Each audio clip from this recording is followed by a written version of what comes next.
আমরা Microsoft word associate 2019-এর যে preparation course তার দ্বিতীয় অধ্যায় শুরু করছি। আমরা পুরো অধ্যায়ে ম্যানেজ ডকুমেন্টস নিয়ে কথা বলবো, অর্থাৎ ডকুমেন্টস কীভাবে ম্যানেজ করতে হয় এই বিষয়গুলো আমরা জানবো। এটা একটু অ্যাডভান্স টপিকস দিয়েই আমরা শুরু করছি এবং খুব ইন্টারেস্টিং। সেই সাথে এখানে অনেক নতুন কিছু জিনিস আমরা শিখব এবং এখান থেকে বেশ কিছু প্রশ্ন আপনি পরীক্ষায় কমন পাবেন। তো মনোযোগ দিয়ে দেখলে এটা একই সাথে এনজয় করবেন এবং পরীক্ষার প্রস্তুতিও খুব ভালো হবে।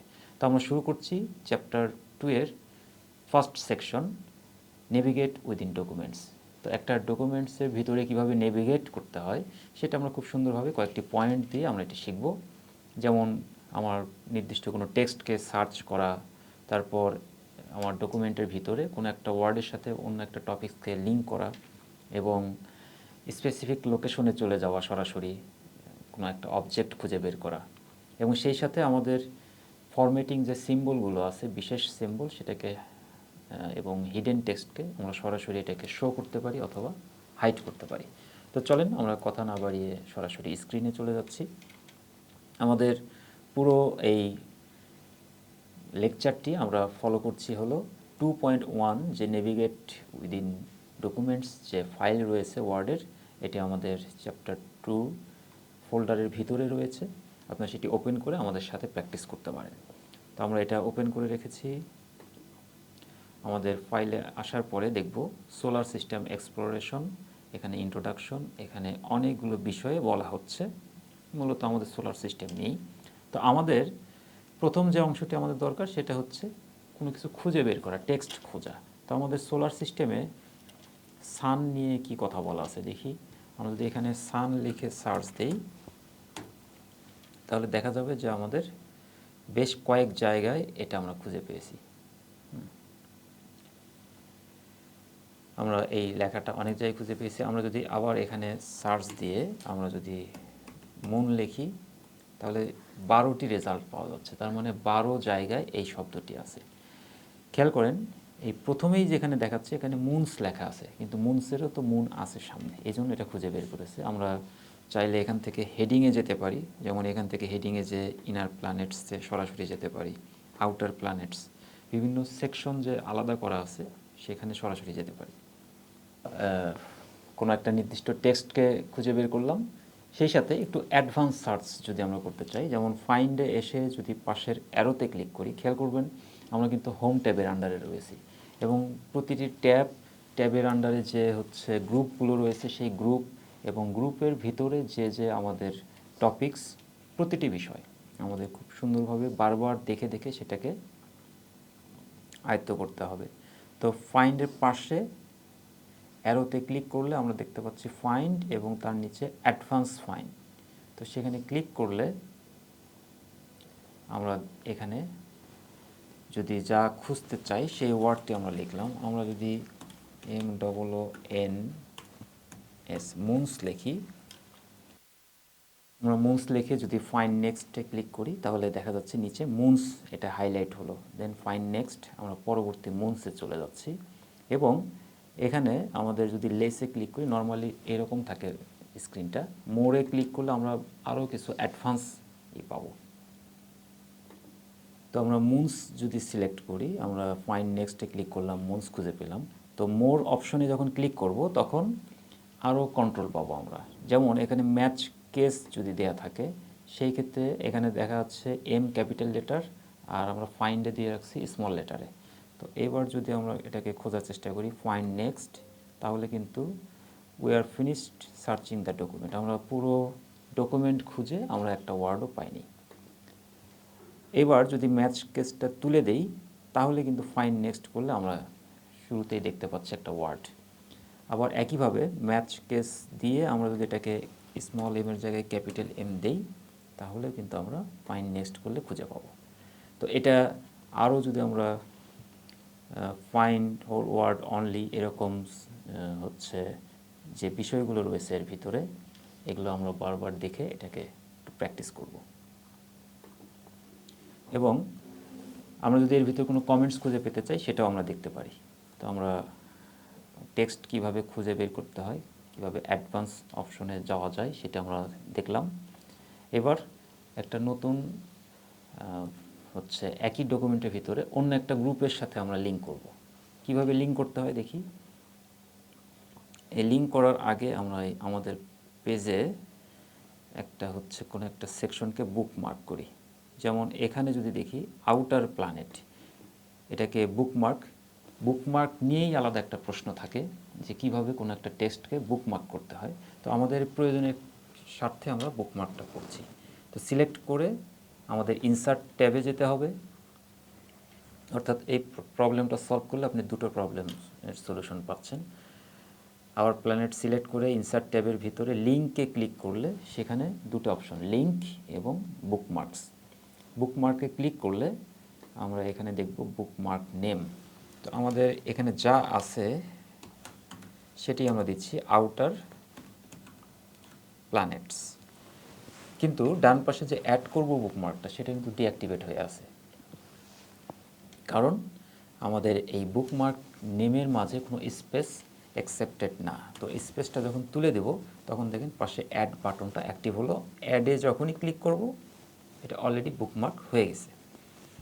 এবং এটা বুকমার্ক যে হলো বুঝবো কিভাবে, আমাদের হোম ট্যাবের গিয়ে আমরা ফাইন্ড থেকে যদি আমরা গো টুতে যাই এবং এখান থেকে আমরা বুকমার্কে ক্লিক করি তাহলে দেখব যে এখানে অলরেডি সেই বুকমার্কের লিস্ট চলে আসছে। আওয়ার প্ল্যানেট, গো টু এবং ক্লোজ সরাসরি আমাদের বুকমার্কে আসছে। তো আপনাদের বুঝতে কষ্ট হলো কারণ আমরা অলরেডি এটা ওপেন করাই ছিল। আমরা একদম শুরুতে চলে গেলাম আমাদের ডকুমেন্টের, যে সেখান থেকে হোম ট্যাবের আন্ডারে ফাইন্ড, তারপর গো টু, বুকমার্ক, আমাদের বুকমার্কের নাম, আরও একাধিক বুকমার্ক থাকতে পারে সেটা সিলেক্ট করে দেবো এখান থেকে, দিয়ে গো টু, ক্লোজ। এবং দেখেন আমরা কিন্তু একই ডকুমেন্টের ভিতরে একটা নির্দিষ্ট অংশের সাথে আমরা বুকমার্ক করে ফেললাম, মানে এটা বুকমার্ক করলাম। এইবার কোনো একটা অংশের সাথে সেটাকে লিঙ্ক করব। তো লিঙ্ক করব কার সাথে, আমরা যদি এখানে দেখি ইন্ট্রোডাকশনের সাথে, আচ্ছা কসমিক নেইবারহুড, এখানে আমি করি লিঙ্ক টু বুকমার্ক, এই শব্দটা নিয়ে এটার সাথে আমরা ওই বুকমার্কে লিঙ্ক করব। তাহলে এটাকে প্রথমে সিলেক্ট করব, সিলেক্ট, এরপর ইনসার্টে যাওয়ার পর যেহেতু লিঙ্ক করতে চাচ্ছি, লিঙ্ক অনেক সময় হাইপার লিঙ্ক আকারেও বলা থাকতে পারে প্রশ্নে। লিঙ্কে ক্লিক করব, দেন ইনসার্ট হাইপার লিঙ্ক, এই উইন্ডোটি ওপেন হলো। এখন আমাদের এখানে যদি দেখি লিঙ্ক টু কার সাথে, existing file or web page, তার আন্ডারে current folder, browse page, recent file, এগুলো অনেক কিছু রয়েছে। আর প্লেস ইন দিস ডকুমেন্ট, আমরা আসলে তো এই একই ডকুমেন্টেই কাজ করছি, তো প্লেস ইন দিস ডকুমেন্ট এটাতে যখন সিলেক্ট করব একদম নিচের দিকে আসলে বুকমার্কসের আন্ডারে আউটার প্ল্যানেটস, এটি আমরা সিলেক্ট করে দিয়ে ওই বুকমার্কের নাম ওকে করলাম।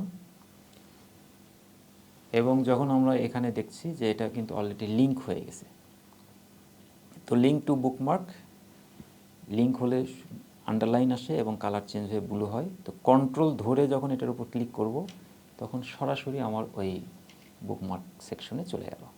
তো এটা হচ্ছে আমার একটা ডকুমেন্টের ভিতরে লিঙ্ক করা। এবার যদি আমরা ওই ডকুমেন্টের কোনো একটা অংশের সাথে আমরা হচ্ছে কোনো একটা ওয়েবসাইটকে লিঙ্ক করতে চাই, যেমন এই সোলার, বা সোলার না দিয়ে আমরা সান দিলাম, তো এই সানের সাথে আমরা একটা নির্দিষ্ট ওয়েবসাইটকে লিঙ্ক করব। তো আমরা যে ওয়েবসাইটে লিঙ্ক করব সেটার আমরা এখানে একটা অ্যাড্রেস নিয়ে রেখেছি অলরেডি, এটাকে কপি করে নিচ্ছি অ্যাড্রেসটা নিয়ে, আমরা যার সাথে লিঙ্ক করব সেই ওয়ার্ডটাকে সিলেক্ট করলাম, অথবা দি সান ওয়ার্ড সিলেক্ট করে এটা ইনসার্ট ট্যাবের আন্ডারে লিঙ্কের ক্লিক করলে, অ্যারোতে ক্লিক করলে আবার নতুন ট্যাব ওপেন হলো। আপনাদের পিসিতে একটু চেঞ্জও হতে পারে যে এই তিনটা সরাসরি শো করছে, কিন্তু বিষয়টা একই। লিঙ্কে সরাসরি ক্লিক করলাম। এইবার আমরা কি করছি, ওয়েব পেজের সাথে লিঙ্ক করছি, ফলে এটা উপরে existing file or web page, সেখানে কারেন্ট ফোল্ডার, মানে একই ফোল্ডারের ভিতরে যদি ভিন্ন ডকুমেন্টের সাথে লিঙ্ক করতে হয় সেক্ষেত্রে ব্রাউজ পেজ দিলে সেখান থেকে অ্যাড্রেস বারে এসে আমি ওই যে কপি করা যে অ্যাড্রেসটা সেটা সিলেক্ট করে জাস্ট ওকে করে দিচ্ছি। খেয়াল করেন এটাও কিন্তু এই দি সান, এটা যে লিঙ্ক এটা বোঝা যাচ্ছে। এবার এখানেও কন্ট্রোল ধরে যখন ক্লিক করব, কন্ট্রোল ধরে ক্লিক করলে এটা অটোমেটিক ওয়ার্ড থেকেই সরাসরি আমাকে একটা ওয়েবসাইট ওপেন করে আমাদের এই সান যে নিয়ে যে ওয়েবসাইটটা আমরা লিঙ্ক করলাম সেই ওয়েবসাইটে সরাসরি চলে গেল। তো এটা হচ্ছে আমাদের লিঙ্কের মজা। তো আমরা লিঙ্ক করলাম, এবার আমরা যাব হচ্ছে কোনো একটা ডকুমেন্টের স্পেসিফিক লোকেশনে এবং কোনো একটা অবজেক্টে আমরা কীভাবে যাব চলেন একটু দেখি। এটা খুব সিম্পল। হোম ট্যাবের আন্ডারে এসে ফাইন্ডের আন্ডারে যখন আমরা গো টুতে যাচ্ছি এবং গো টুতে যে আমরা যদি এটাকে পেজে যেতে চাই, পেজে হয়তো দিলাম 3, তার মানে আমরা 3 নম্বর পেজে চলে গেলাম। যদি সেকশন থাকে আগে থেকে তৈরি করা থাকে সেই সেকশনের নাম্বার দিলে আমরা যেতে পারবো। যদি লাইনে যেতে চাই এখানে হয়তো আমি 7 দিয়ে গো টু যখন দিচ্ছি 7 নম্বর লাইনে আমি চলে যাচ্ছি।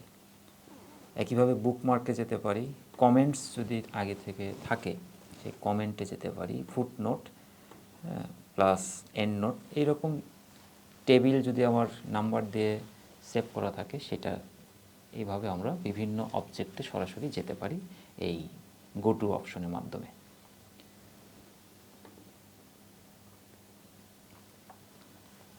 তো এইবার আমরা দেখব হচ্ছে আমাদের এই ডকুমেন্টে যে কিছু সিম্বল রয়েছে, ফরম্যাটিং সিম্বল, সেটা সাধারণত হাইড করাই থাকে, সেটা আমরা কিভাবে শো করব, আর যদি শো করা থাকে তাহলে সেটাকে কিভাবে হাইড করব সেটা আমরা দেখি।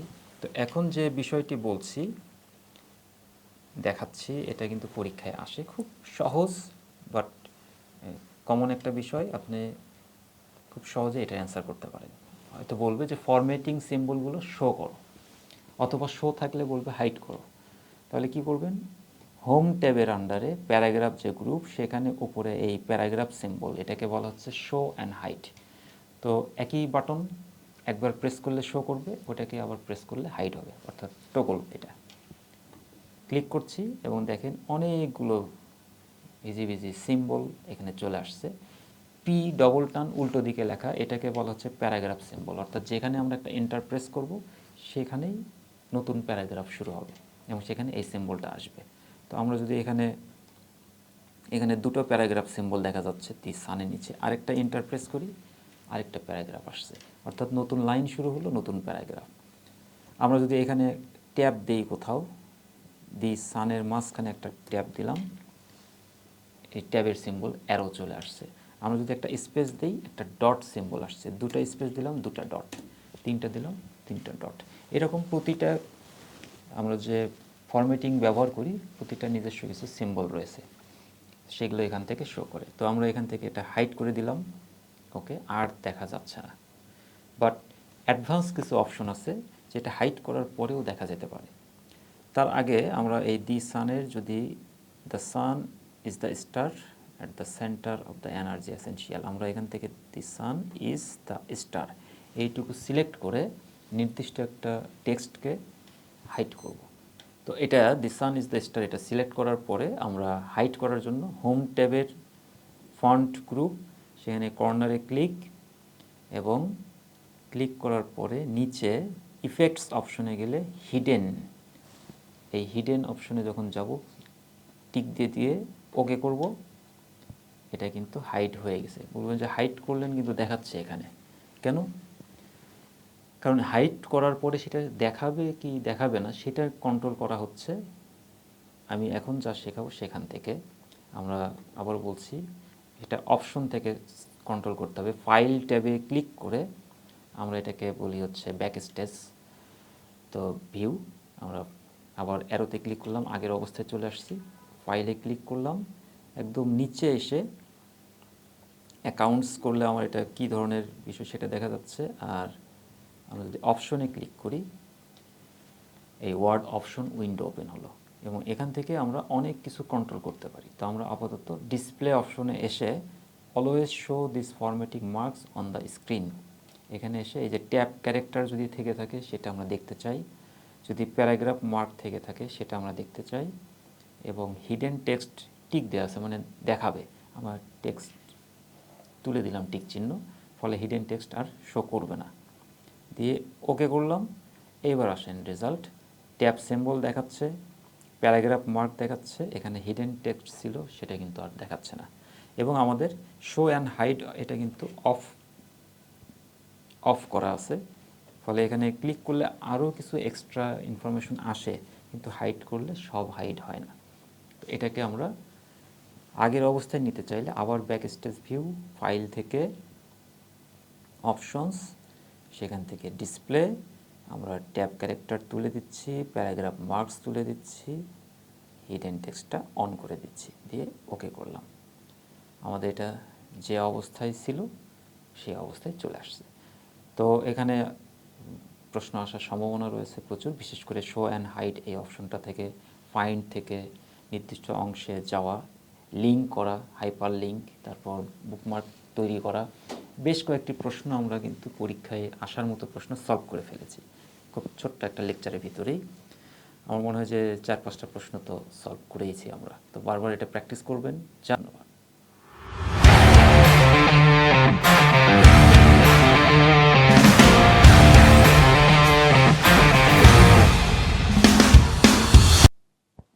আসসালামু আলাইকুম।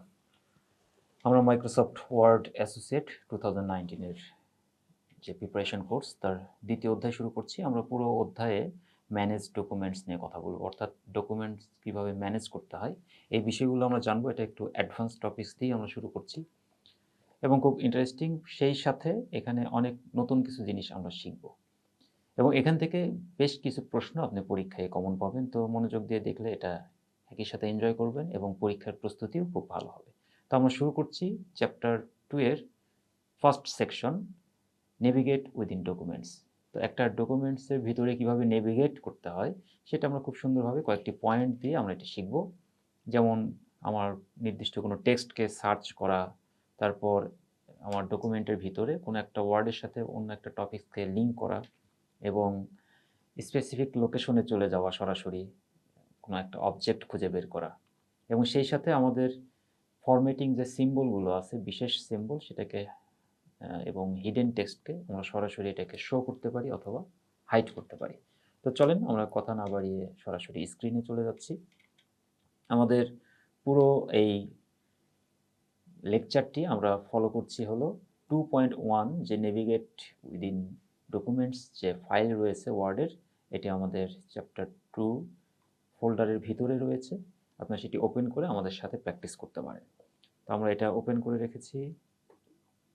আমাদের ফাইলে আসার পরে দেখব সোলার সিস্টেম এক্সপ্লোরেশন, এখানে ইন্ট্রোডাকশন, এখানে অনেকগুলো বিষয়ে বলা হচ্ছে, মূলত আমাদের সোলার সিস্টেম নেই। তো আমাদের প্রথম যে অংশটি আমাদের দরকার সেটা হচ্ছে কোনো কিছু খুঁজে বের করা, টেক্সট খোঁজা।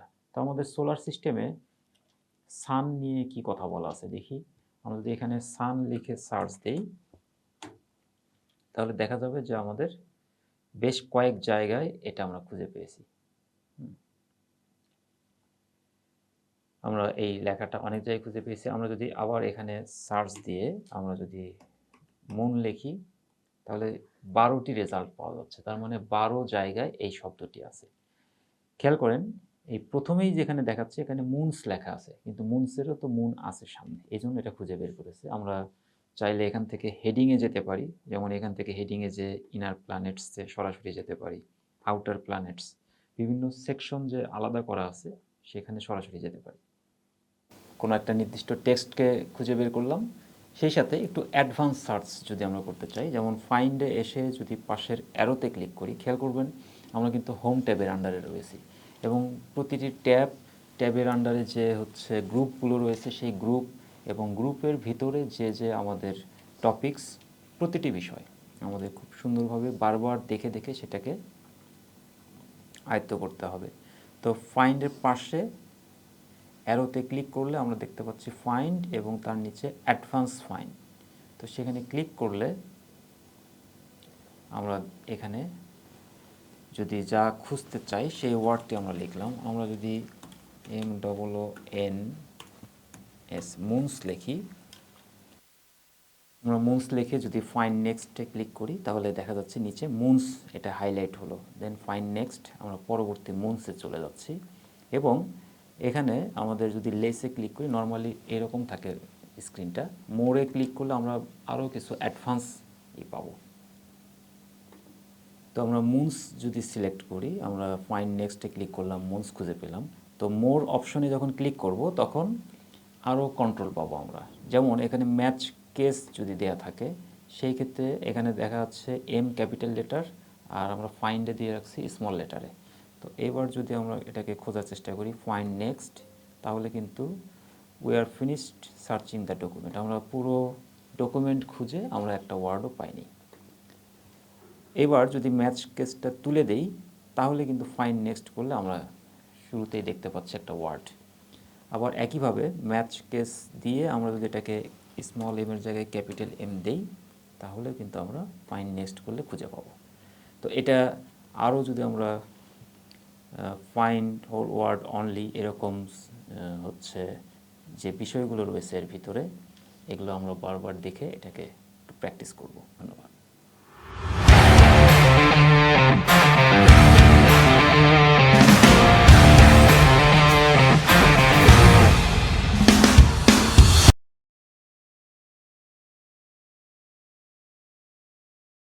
আসসালামু আলাইকুম। আমরা চ্যাপ্টার 3 যে এক্সারসাইজ ফাইল এবং চ্যাপ্টার 3তে আমরা insert and format text, paragraphs and sections এই বিষয়গুলো নিয়ে কথা বলবো। সেখানে আমরা যদি এক্সারসাইজ ফোল্ডারটা দেখি তাহলে সেখানে chapter 3 exercise folder insert and format text, paragraph and sections open করছি এবং তার ভিতরে 3.1 ইনসার্ট টেক্সট অ্যান্ড প্যারাগ্রাফস এটা ডবল ক্লিক করে এটা ওপেন করছি। করলে আমাদের এই ফাইলটি আমরা দেখতে পাচ্ছি সোলার সিস্টেম এক্সপ্লোরেশন। সেখানে কি কি কন্টেন্ট রয়েছে, ইন্ট্রোডাকশন, তারপর the sun, planets in our solar systems, এই বিষয়গুলো নিয়ে কিছু ইনফরমেশন আমরা দিয়ে একটা এক্সারসাইজ ফাইল রয়েছে। তো এখানে আমরা প্রথমত জানতে চাইবো এই চ্যাপ্টারে যে টেক্সট কিভাবে ইনসার্ট করতে হয় এবং প্যারাগ্রাফ কিভাবে ইনসার্ট করতে হবে এবং তার ভিতরে find and replace text and special characters, insert symbols and special characters, এই বিষয়গুলো আমরা জানবো। তাহলে ইনসার্ট টেক্সট অ্যান্ড প্যারাগ্রাফসের ভিতরে ফাইন্ড রিপ্লেসটা দেখি। তো ফাইন্ডটার জন্য কন্ট্রোল এফ যদি চাপি তাহলে আমরা দেখবো যে বাম পাশে নেভিগেশনে একটা অপশন চলে আসছে, অথবা আমরা হোম ট্যাবের থেকে আমরা এডিটিং এখান থেকে ফাইন্ডে ক্লিক করতে পারি। তাহলে আমরা এই অপশনটা চলে আসবে এবং এখানে আমরা যা খুঁজতে চাই, যেমন ধরেন আমরা চাচ্ছি যে সোলার, এইটা কত জায়গায় লেখা আছে, সোলারটা দেয়া মাত্রই এখানে হাইলাইট হয়ে গেল সোলার এবং এখানে 18টা রেজাল্ট পাওয়া গেছে সোলার রিলেটেড। কোথায় কোথায় আছে সেগুলো আমাদের এখানে শো করছে বাম পাশে। তো এটা একটা অপশন। অথবা আমি কন্ট্রোল এইচ চাপলাম, আমাদের ফাইন্ড অ্যান্ড রিপ্লেস এই উইন্ডোটা ওপেন হলো। এখানে রিপ্লেস বাটনটা ট্যাবটা ওপেন করা আছে, আমি ফাইন্ড ট্যাবেও যেতে পারি।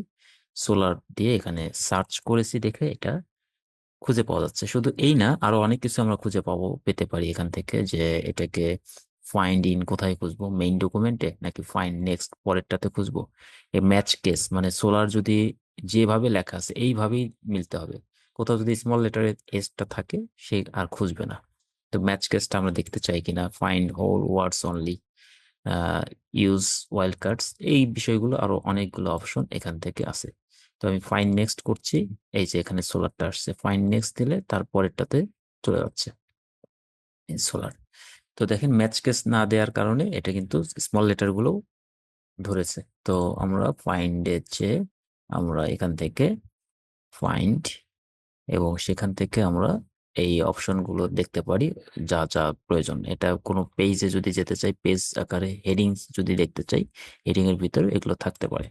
তো ফাইন্ড আমরা যদি আবার চাই কন্ট্রোল এইচ ফাইন্ড, আমরা আরো কিছু যদি খুঁজে বের করতে চাই সেখানেও খুঁজে বের করতে পারি। ফাইন্ড, এখান থেকে ফরম্যাটে গেলাম, তারপর প্যারাগ্রাফ ট্যাব, তারপর স্পেশাল ক্যারেক্টার, এগুলো অনেকগুলো অপশন রয়েছে। আমরা যেটা খুঁজে পেতে চাই এখানে লিখে ফাইন্ড দেবো, এটা খুঁজে বের করা যাবে। তো খুব সহজে আমরা আমাদের ডকুমেন্ট থেকে যা খুঁজে বের করতে চাচ্ছি সেটা খুঁজতে পারি। এখন প্রশ্ন হচ্ছে যে আমাদের সোলার সিস্টেমটাকে চেঞ্জ করে আমাদের যদি এটাকে কথা কথা চেঞ্জ করে মুন সিস্টেম করে দিতে চাই, কিছু রিপ্লেস করতে চাই, তাহলে এডিটিং অপশনে এসে ফাইন্ড এর পরে রিপ্লেস, রিপ্লেসে ক্লিক করলে আমি যা চেঞ্জ করতে চাই নর্মালি এরকম থাকবে, ফাঁকা থাকবে। যেহেতু সোলার আগে আমরা সিলেক্ট করেছিলাম এই জন্য সোলার লেখাটা আছে, নর্মালি এরকম ফাঁকাই থাকে। তো এখন আমরা কোনটাকে চেঞ্জ করব? সোলারকে চেঞ্জ করব, সোলার লিখে দিলাম। সোলারকে কি দিয়ে চেঞ্জ করব? সোলারের পরিবর্তে আমরা লিখবো মুন। এখন আমি যদি ফাইন্ড নেক্সট দেই, এখানে খেয়াল করেন এটা সরাচ্ছি, এটা হাইলাইট হয়ে আছে এই যে সোলার। এখন যদি আমি রিপ্লেস দেই তাহলে ওটা রিপ্লেস হয়ে গেল।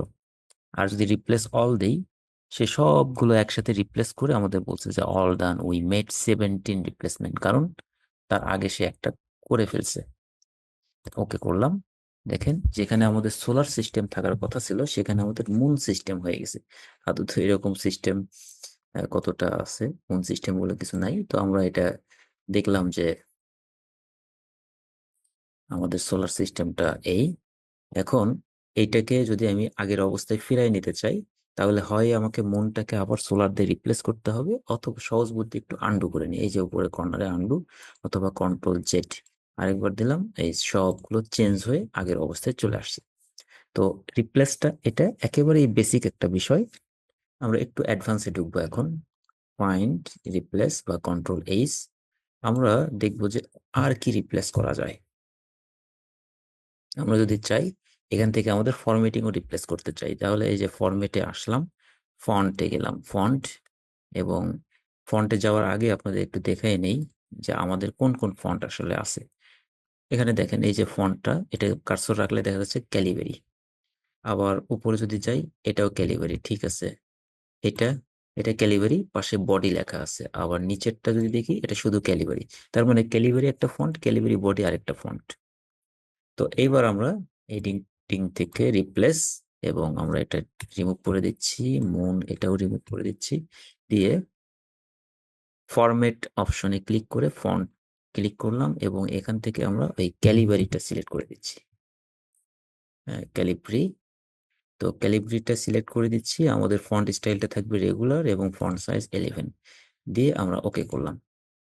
সরি, এটা রিপ্লেস উইথে আমাদের কার্সারটা ছিল, এই জন্য এটা হয়ে গেছে। নো ফরম্যাটিং করে দেই, ফাইন্ড উইথ খুঁজে চাচ্ছি, ফাইন্ড হোয়াট, কি খুঁজবো সেখানে থাকবে ফর্মে, ফাইন্ড থেকে এগেইন ফন্ট, ফন্ট থেকে আমরা ক্যালিব্রি, ক্যালিব্রি, এটা রেগুলার ফন্ট, এটা 11, দিয়ে আমরা জাস্ট ওকে করলাম। তাহলে এই যে দেখেন এখানে ফাইন্ড কি খুঁজতেছি, আমরা এই ফরম্যাটটা খুঁজতেছি, নিচে এটা চলে আসছে, format font Calibri 11 point, not bold not italic. Replace করব কি দিয়ে? রিপ্লেস করব একটা ফরম্যাট দিয়ে, সেখানে ফন্টে যাই, যে আমি বলে দিই যে এটাকে আমরা এরিয়াল দিয়ে রিপ্লেস করব। তাহলে এরিয়াল কি ব্ল্যাক, ন্যারো, নোভা কোনটা? আমরা এরিয়ালটাই নিলাম, দিয়ে এটা রেগুলারের পরিবর্তে আমরা প্রয়োজনে ইটালিক দিয়ে দিলাম, এবং ফন্ট সাইজ 11 থাকলো, অথবা একটু বড় করে দিই 12, দিয়ে ওকে করে দিই। দিয়ে এই রিপ্লেসটা আমরা রিপ্লেস অল দিয়ে দিচ্ছি, যত জায়গায় পাবে। উই মেড 6 রিপ্লেসমেন্ট, 6 জায়গায় পেয়ে গেছে, 6টা রিপ্লেসমেন্ট হয়ে গেছে। দেখেন এটা কিন্তু চেঞ্জ আসছে, এগুলোতে চেঞ্জ হয়নি, কারণ ওটা ক্যালিব্রি বডি ছিল, এটা এটা ছিল ক্যালিব্রি শুধু। এই যে এখানে চেঞ্জ আসছে, এখানে চেঞ্জ আসছে, আরো যেখানে যেখানে পেয়েছে সেখানে সেখানে চেঞ্জ করছে। ওকে, তো এটা খুবই ইন্টারেস্টিং একটা জিনিস। এবং আমরা যদি এটা রিমুভ করে দিতে চাই এডিটিং থেকে, রিপ্লেসে যে এই যে এখানে কার্সর রেখে দেখেন এখানে একেবারে ব্ল্যাঙ্ক, এটা নো ফরম্যাটিং করে দিচ্ছি, রিপ্লেস উইথ এটাও নো ফরম্যাটিং করে দিচ্ছি, তাহলে এটা রিপ্লেস হয়ে গেল। এখন আপনি বলবেন যে না, আমার যেটা চেঞ্জ করলাম সেইটাই আমি আগের অবস্থায় নিয়ে যাব, তাহলে এইটাকে আমি আগের অবস্থায়, তাহলে ফাইন্ড হোয়াটে যাই, যে আমরা যে অবস্থায় ছিল ফরম্যাট ফন্ট, এটা ছিল এরিয়েল, এরিয়েল এরিয়েল থেকে এটা ইটালিক ছিল, এবং ফন্ট স্টাইল 12, এটা ওকে। আর রিপ্লেস উইথ কি দিয়ে রিপ্লেস করছি? আমাদের সবগুলো ফন্ট আছে হচ্ছে ক্যালিব্রি, ক্যালিব্রি, এটা রেগুলার করি, ফন্ট স্টাইল 11, দিয়ে ওকে, দিয়ে এবার রিপ্লেস অল। সেই ক্ষেত্রে বলবে যে উই মেড 6 রিপ্লেসমেন্ট, 6 জায়গায় রিপ্লেসমেন্ট হয়ে গেছে, এবং এটা যে আগের যে অবস্থা সবগুলো সেম দেখাচ্ছে। ক্লিয়ার? তো এটা আমরা দেখলাম, এবং আমরা যদি চাই কন্ট্রোল এইচ দিয়ে এটাকে সবগুলো ক্লিয়ার করে ফেলি, নো ফরম্যাট, নো ফরম্যাট। আমরা দেখলাম কিভাবে রিপ্লেস করতে হয়, কিভাবে এটা চেঞ্জ করতে হয়। একই সাথে খুব ইন্টারেস্টিং একটা পার্ট এখন দেখব, চলেন। সেটা হচ্ছে স্পেশাল ক্যারেক্টার কিভাবে রিপ্লেস করতে হয়। তাহলে এখানে স্পেশাল ক্যারেক্টারে আমাদের দেখতে পাচ্ছি বেশ কিছু বিষয় আছে। তার মধ্যে এম ড্যাশ একটা বিষয়। এম ড্যাশটা কি? এম লিখতে যে জায়গা লাগে সেই জায়গা পর্যন্ত সমান ড্যাশ। আরেকটা হচ্ছে এন ড্যাশ। এন ড্যাশ মানে এন লিখতে যে জায়গা প্রয়োজন সেইটুকুর সমান ড্যাশ। তো এম ড্যাশটাকে সিলেক্ট করছি, এটাকে রিপ্লেস করব। যদিও কার্সর আমার রিপ্লেস উইথে আছে, থাকতে হবে ফাইন্ড হোয়াটে। যেটাকে চেঞ্জ করব সেটা থাকবে ফাইন্ড হোয়াট উপরের বক্সে, স্পেশাল ক্যারেক্টার থেকে এম ড্যাশ। আর যেটা রিপ্লেস করব সেটা থাকবে নিচের রিপ্লেস উইথ বক্সে, সেটা আমরা চেঞ্জ করব এন ড্যাশ। তো দিয়ে আমরা যদি এটাকে ফাইন্ড নেক্সট করি তাহলে এটা খুঁজে পাবো যে কোথায় আছে, এই যে এখানে আছে এটা।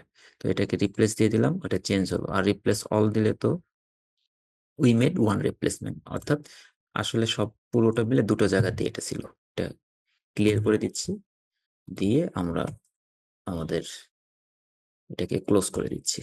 ওকে, তার মানে আমরা আমাদের স্পেশাল ক্যারেক্টার, ফরম্যাটিং এবং ফন্ট যা কিছু চাই রিপ্লেস করতে পারি, ফাইন্ড খুঁজে বের করতে পারি, রিপ্লেস করতে পারি। স্পেশাল ক্যারেক্টারও রিপ্লেস করতে পারি। এবার আমরা খুব ইন্টারেস্টিং আরেকটা পার্ট, সেটা হচ্ছে সিম্বল নিয়ে কথা বলবো। তো যে কোনো সিম্বল যদি আমরা দেখতে চাই, ইনসার্ট টেক্সট অ্যান্ড প্যারাগ্রাফ, সেখানে আমি একটা সিম্বল বসাচ্ছি। তাহলে কি সিম্বল? সিম্বল যখন বসাবো, ইনসার্টে যাব, ইনসার্টে গেলে একদম ডান পাশে দেখব সিম্বলস গ্রুপে ইকুয়েশন। ক্লিক করলে আমাদের যারা বিভিন্ন ইকুয়েশন লিখতে চান তারা এখানে অনেক ইকুয়েশন পাবেন। আর আমরা নর্মালি, আচ্ছা এটাকে স্কেপ বাটনে চাপু বা ডিলিট করে দিই। ইকুয়েশন আমাদের প্রয়োজন ছিল না, এটা অটোমেটিক চলে আসছে। আমরা সিম্বলে যাচ্ছি, এখান থেকে রিসেন্ট ইউজ কিছু সিম্বল আপনি এখান থেকে পাবেন। ক্লিক করলে এই সিম্বলটা চলে আসবে, যে এটা এটা চলে আসছে। তো আমি কার্সারটা এখানে রাখছি, পাশে স্পেশাল ক্যারেক্টারের পাশে আমি একটু জুম করে দিচ্ছি যেন বুঝতে সুবিধা হয়। সিম্বলে ক্লিক করছি এবং মোর সিম্বলে ক্লিক করছি। তাহলে আমাদের এখানে দেখবো যে অনেক অনেক সিম্বল, প্রচুর প্রচুর সিম্বল আপনি এখান থেকে পাবেন। তো এখান থেকে খুঁজে বের করা কিন্তু একটা টাফ, কোন সিম্বল কোথায় প্রয়োজন। খুব রিসেন্ট ব্যবহার করা সিম্বল গুলো এখানে আছে। তো এটা সহজে খুঁজে বের করার জন্য আমাদের খুব বেশি প্রয়োজন হয় যেটা, সেটা শিখে রাখছি, ওয়েবটিংস। ওয়েবটিংস, এইটাতে দারুণ দারুণ কিছু সিম্বল আছে। ধরে নেন আমরা একটা ট্রফি চাচ্ছি, তাহলে ট্রফিতে যখন ক্লিক করছি ওয়েবডিংস এর ভিতর আসলে এগুলো সব ওয়েবডিংস এর সিম্বল। খুব ইন্টারেস্টিং সিম্বল, প্রচুর। আহ বিমান আছে, চাইলে ফ্যাক্টরি আছে, গাড়ি আছে, অনেক কিছু আছে এখানে। এবং যেটাতেই ক্লিক করেন দেখেন যে ক্যারেক্টার কোড আছে একটা, 1 1 2। আমি যদি 1 2 3 দেই তাহলে দেখবো যে এরকম একটা অপশন আসছে। তো আমরা উপরে চলে যাচ্ছি, আমরা এই ট্রফিটা নিচ্ছি, নিয়ে ইনসার্টে দিচ্ছি। ট্রফির কত? 37। ক্যারেক্টার কোড, ক্যারেক্টার কোডটা জানা খুব জরুরি। ক্লোজ, তাহলে এখানে ট্রফিটা চলে আসছে। এখানে যদি কিছু নিতে চাই, সিম্বলে গেলাম, তারপর মোর সিম্বল, এখানে ওয়েবডিংস থেকে নিয়ে এটা হয়তো আমি 252 তে দিলাম, কি আসে? একটা গ্লোব আসে। গ্লোব দিতে চাচ্ছি না আমরা, হয়তো বা এটা নর্মাল একটা এয়ারপ্লেন। 241, এটা ইনসার্ট করলাম, ক্লোজ, এটা চলে আসছে। ঠিক আছে, এখন যদি চাই আমরা স্পেশাল কোনোটার, আমরা এটাকে যদি মনে হয় যে না এটা বারবার আমাদের প্রয়োজন, বিশেষ করে আমরা দেখব, আমরা যে এই সিম্বলে যদি আসি, খেয়াল করেন এখানে দেখেন এই যে ডিভিশন সাইন, যেটা মাল্টিপ্লিকেশন সাইন, এগুলো নর্মালি কিন্তু পাওয়া যায় না, এটা সিম্বল থেকে আসতে হয়। তাহলে মোর সিম্বলে গেলে রেগুলার যেগুলো প্রয়োজন সেগুলোকে আমরা শর্টকাট বানাতে পারি। তো শর্টকাট কিভাবে বানাতে পারি সেটাও দেখাচ্ছি একটু পরে। আগে কোনটা আমরা দেখবো, এখানে আপনাদের কাজ হচ্ছে এগুলোতে যা যা আছে এগুলো একটু স্টাডি করে দেখা, যে কোনটাতে কি কি আছে জানা। তো আমরা ওয়েবডিং এই যাচ্ছি আবার, ওয়েবডিংস, এবং এখান থেকে আমরা দেখি কোনটা নেওয়া যায়। আচ্ছা, ধরলাম ক্রসটা নিচ্ছি। তাহলে ক্রসটা যদি বসাই, তাহলে ক্রস বসালাম 1 1 4 দিয়ে জাস্ট ইনসার্ট করলে এটা চলে আসবে। তো ক্যান্সেল করে দিচ্ছি, আমরা নিচে চলে যাই। এই যে এই জায়গাতে আমরা কিছু সিম্বল বসাবো। এটাতে সিম্বল বসাই, চলেন আমরা সিম্বলস থেকে মোর সিম্বলস, একটা ওয়েবডিংস যেমন আছে, আরেকটা আছে হচ্ছে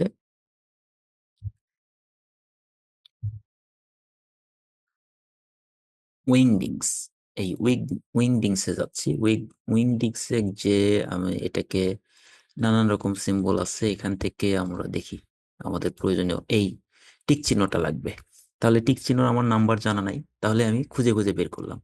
আর যদি আপনি জানেন যে উইংডিংস এর ভিতরে 252 এটা হচ্ছে একটা এই আমার সিম্বল, জাস্ট ইনসার্ট করেন, এখানে চলে আসছে। তো পরের গুলোতেও এটা লাগবে, বারবার এটা খুঁজতে হবে, যে কারণে আমি এটা না খুঁজে করব কি, এটা সিলেক্ট থাকা অবস্থায় শর্টকাট কি বের করব, এবং এখানে প্রেস নিউ শর্টকাট কি। এখানে শর্টকাট কি আমি দিলাম হয়তো অন অল্টার বাটন, উইন্ডোজে অল্টার এবং টি একসাথে প্রেস করলে এটা আসবে। এবং এখানে কারেন্টলি অ্যাসাইন টু আনঅ্যাসাইন্ড, মানে এটা অলরেডি অ্যাসাইন করা হয়নি, সিম্বলটা কি টিক চিহ্ন। তো যদি অ্যাসাইন করা থাকে তাহলে সমস্যা, এটা আমরা স্কিপ করব, তাহলে ওই শর্টকাটটার আবার ঝামেলা হয়ে যাবে। এই জন্য আমরা দেখবো যে নতুন কোনো শর্টকাট যেন আমরা অ্যাসাইন করি।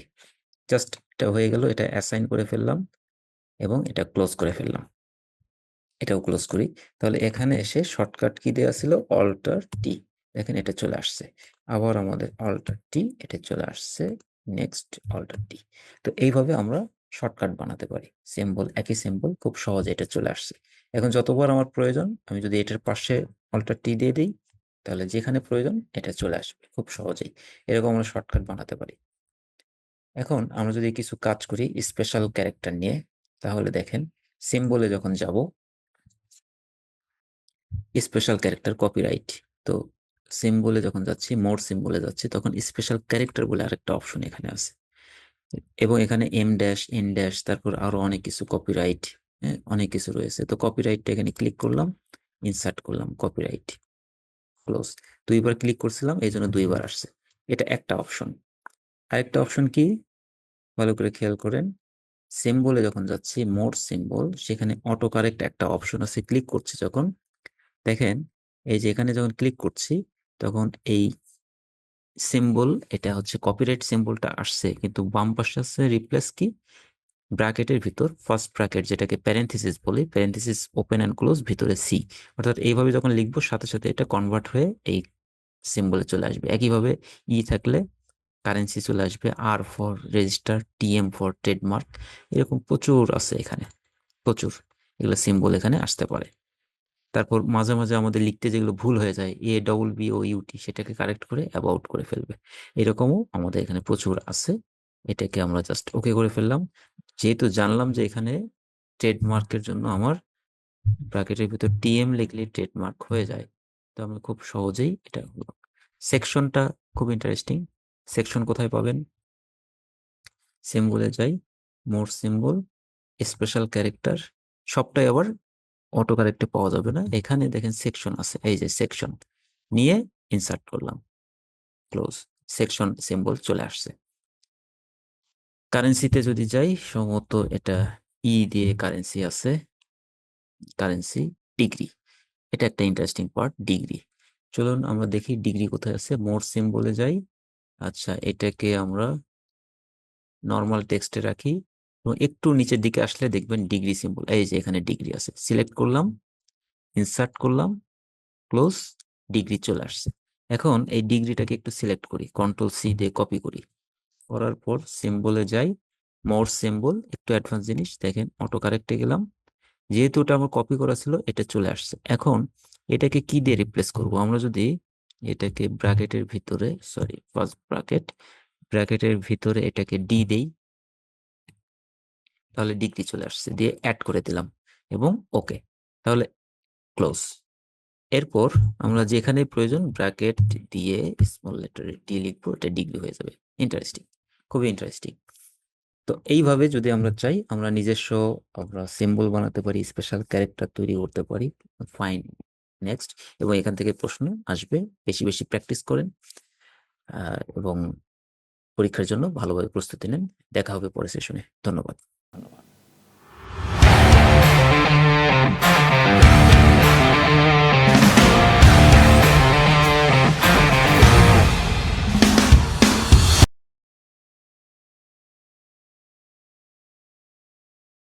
আসসালামু আলাইকুম।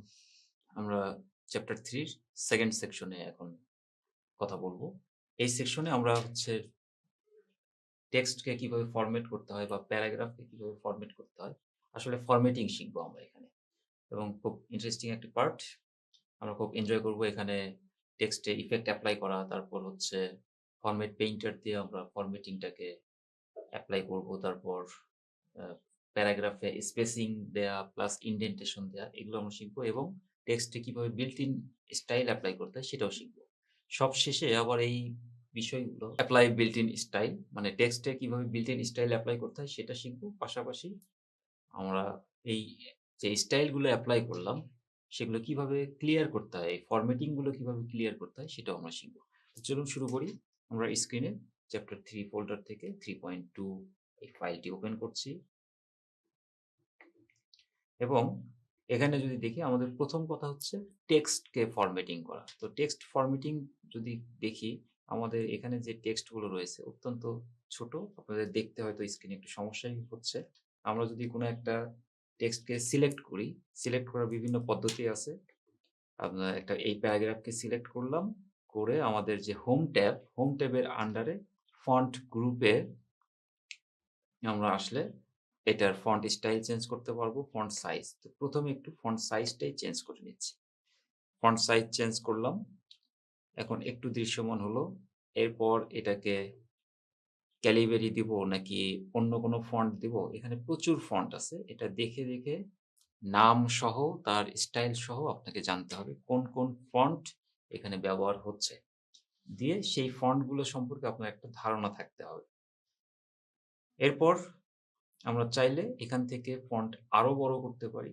নির্দিষ্ট সাইজের ফন্ট এখানে দিতে পারি। পাশে আপ অ্যারো দিলে ফন্ট বাড়বে, বড় হবে আরকি। ডাউন অ্যারো দিলে ছোট হবে এবং এই পাশে এসে আমি যদি নিচে বোল্ড এ ক্লিক করি, এটা বোল্ড হবে। আমরা ফন্টটাকে চেঞ্জ করে অন্য একটা ফন্ট দিচ্ছি। আপাতত এটা ক্যালিবারি এই ফন্টটাকেই রাখছি আপাতত। এটা বোল্ড, ইটালিক এবং আন্ডারলাইন। তো আন্ডারলাইন দেওয়ার পর আন্ডারলাইন যদি দেওয়া হয় সেটা কি ডবল লাইন হবে না সিঙ্গেল লাইন সেটাও বলা থাকতে পারে। প্লাস আন্ডারলাইনের পাশে অ্যারোতে ক্লিক করলে সেটা সিঙ্গেল লাইন না ডবল লাইন, ডটেড হবে কিনা সেটা আমরা সিলেক্ট করে দেব। দেওয়ার পর সেই আন্ডারলাইনের কালার কেমন হবে সেটাও আমরা এখান থেকে দিতে পারি যে আন্ডারলাইন কালার আমরা একটু খুব ডার্ক রেড কালার দিয়ে দিলাম। দেখেন এই হচ্ছে আমাদের মোটামুটি ফরম্যাটিং এবং এখান থেকে আরো কাজ করতে পারি। আমরা যদি এখানে দেখি আমাদের এই টেক্সটগুলোকে আমরা চাইলে এটাকে আবার আগের অবস্থায় যদি নিতে চাই, ফন্ট বড় করতে হবে, বোল্ড, ইটালিক, আন্ডারলাইনের স্টাইল দেয়া, এটা ক্যালিবারি ছিল, সেটা দেয়া, অনেকগুলো কাজ করতে হচ্ছে। তো বারবার একই কাজ না করে আমরা এটার যে স্টাইল আমাদের যদি ফাইনাল হয়ে থাকে যে এটার এই স্টাইলটাই আমরা পুরোটার উপর এপ্লাই করতে চাচ্ছি বা আরো বিভিন্ন জায়গায় এপ্লাই করতে চাচ্ছি, তাহলে আগে স্টাইলটা ঠিক করে নেই। যে এটা দেখব আর কি করব আমরা? এটার কালার যদি চেঞ্জ করতে চাই, ফন্টের কালার। ফন্ট কালারে ক্লিক করে আমরা এটার হয়তো কালার এইরকম অরেঞ্জ একটা কালার দিলাম। এবং এখানেও গুরুত্বপূর্ণ প্রশ্ন হচ্ছে যেখানেই আমাদের অপশন আছে, তার নাম আছে, আপনার দায়িত্ব হচ্ছে সেই নামগুলোকে, অপশনগুলোকে খুঁজে দেখা।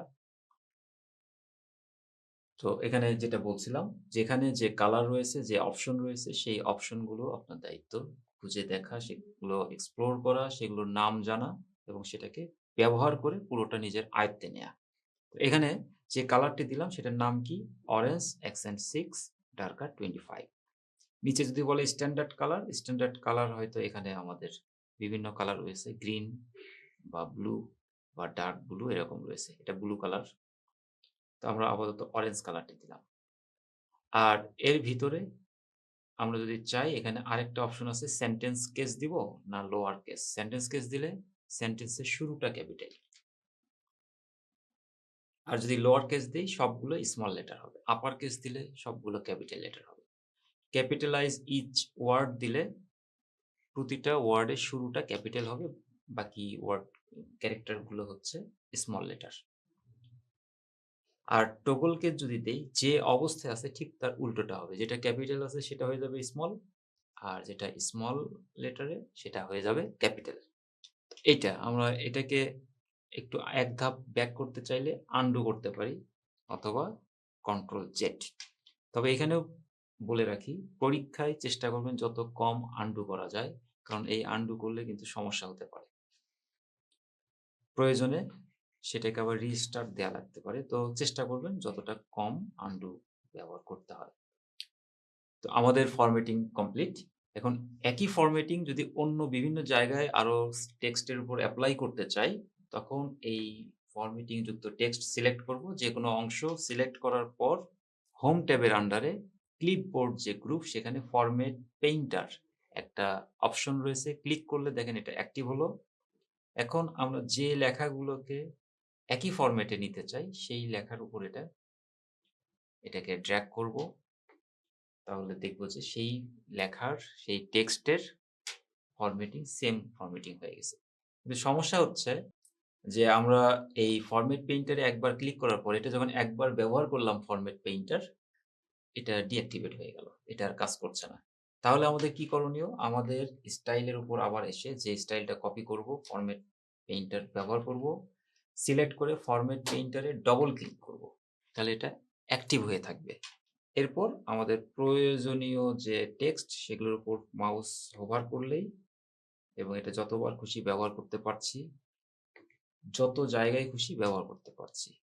সব আমাদের ব্যবহার যখন শেষ, তখন ফরম্যাট পেইন্টারে এসে একবার ক্লিক করলে এটা ডিঅ্যাক্টিভেট হয়ে গেল। এইভাবে আমরা ফরম্যাট পেইন্টারের মাধ্যমে আমরা ফরম্যাটিং কপি করতে পারি।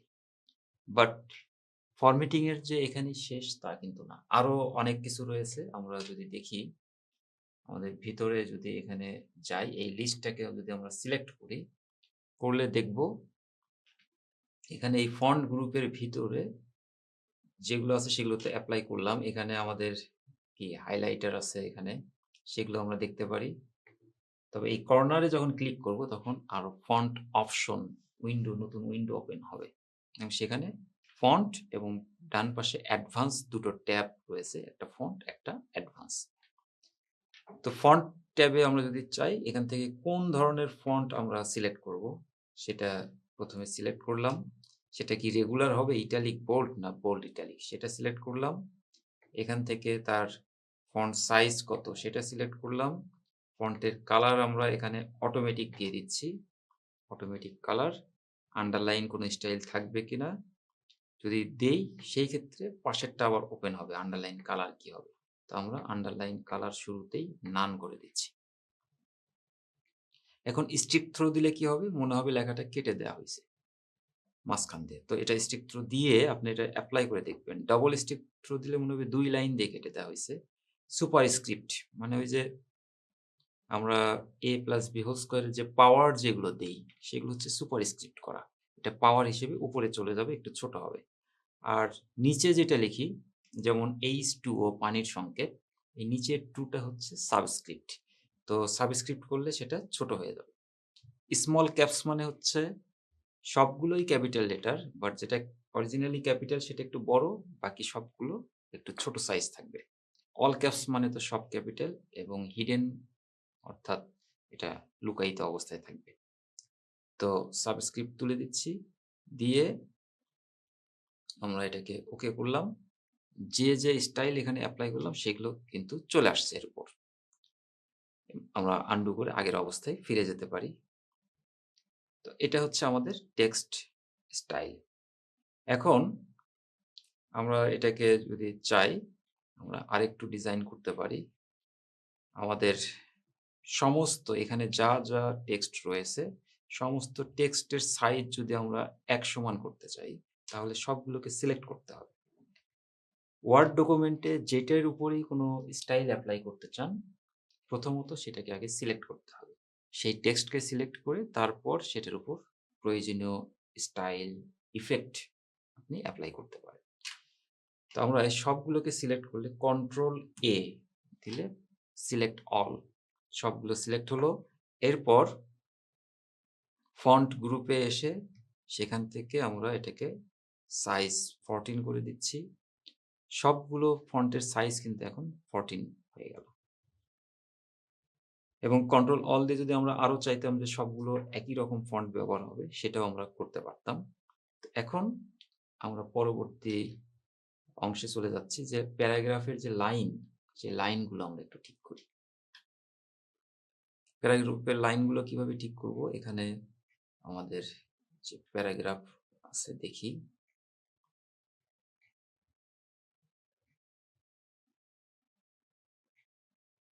আচ্ছা, আমাদের একটা ইন্টারেস্টিং একটা বিষয় এখানে শেখাই। আমাদের এখানে একটা প্যারাগ্রাফ, চাইলে আমরা আরেকটা প্যারাগ্রাফ কপি করে নিতে পারতাম। সেটা না করে ইকুয়াল দিয়ে আমরা যদি লরেম লিখে ফার্স্ট ব্র্যাকেটের ভিতরে আমি যদি এটা 2 লিখি, দিয়ে ব্র্যাকেট ক্লোজ দিয়ে এন্টার দেই, তাহলে কিন্তু অলরেডি দুটো প্যারাগ্রাফ, ডামি প্যারাগ্রাফ এখানে তৈরি হয়ে গেল। অর্থাৎ এটাকে বলা হয় ডামি টেক্সট। তো এটা নেয়ার উদ্দেশ্য হচ্ছে এখন যে বিষয়টি শেখাবো সেটার জন্য একাধিক প্যারাগ্রাফ দরকার। তো এই একাধিক প্যারাগ্রাফগুলো সিলেক্ট করলাম। করার পর আমাদের প্যারাগ্রাফ অপশনে যখন আসব, তখন আমরা দেখব এটার অ্যালাইনমেন্ট সেন্টার লেফট অ্যালাইন থাকে সাধারণত, ডিফল্ট লেফট অ্যালাইন। এরপর হচ্ছে সেন্টার অ্যালাইন, সব মাঝ বরাবর থাকবে। এরপর রাইট অ্যালাইন, আরেকটি থাকে হচ্ছে জাস্টিফাই। তো অনেকেই লেফট অ্যালাইন এবং জাস্টিফাইয়ের মধ্যে পার্থক্য করতে পারেন না। তো আমরা একটু খেয়াল করি, এটা যখন লেফট অ্যালাইন করলাম, দেখি যে লেফট তো অ্যালাইন ঠিক আছে, ডান পাশে এক একটা লাইন এক এক জায়গায় শেষ হলো। কিন্তু যখন এটাকে পুরোটা সিলেক্ট করে জাস্টিফাই দিব, তখন দেখব যে এটা একটু স্ট্রেচ করে দুই পাশে একই লাইন বরাবর এটা শেষ হলো। এটাকে বলা হচ্ছে জাস্টিফাই। এখন এখানে আর কি আছে? আমাদের যে প্যারাগ্রাফের লাইন, তার একটা লাইনের গ্যাপ থাকে। সেই গ্যাপটাকে আমরা লাইন স্পেসিং বলি।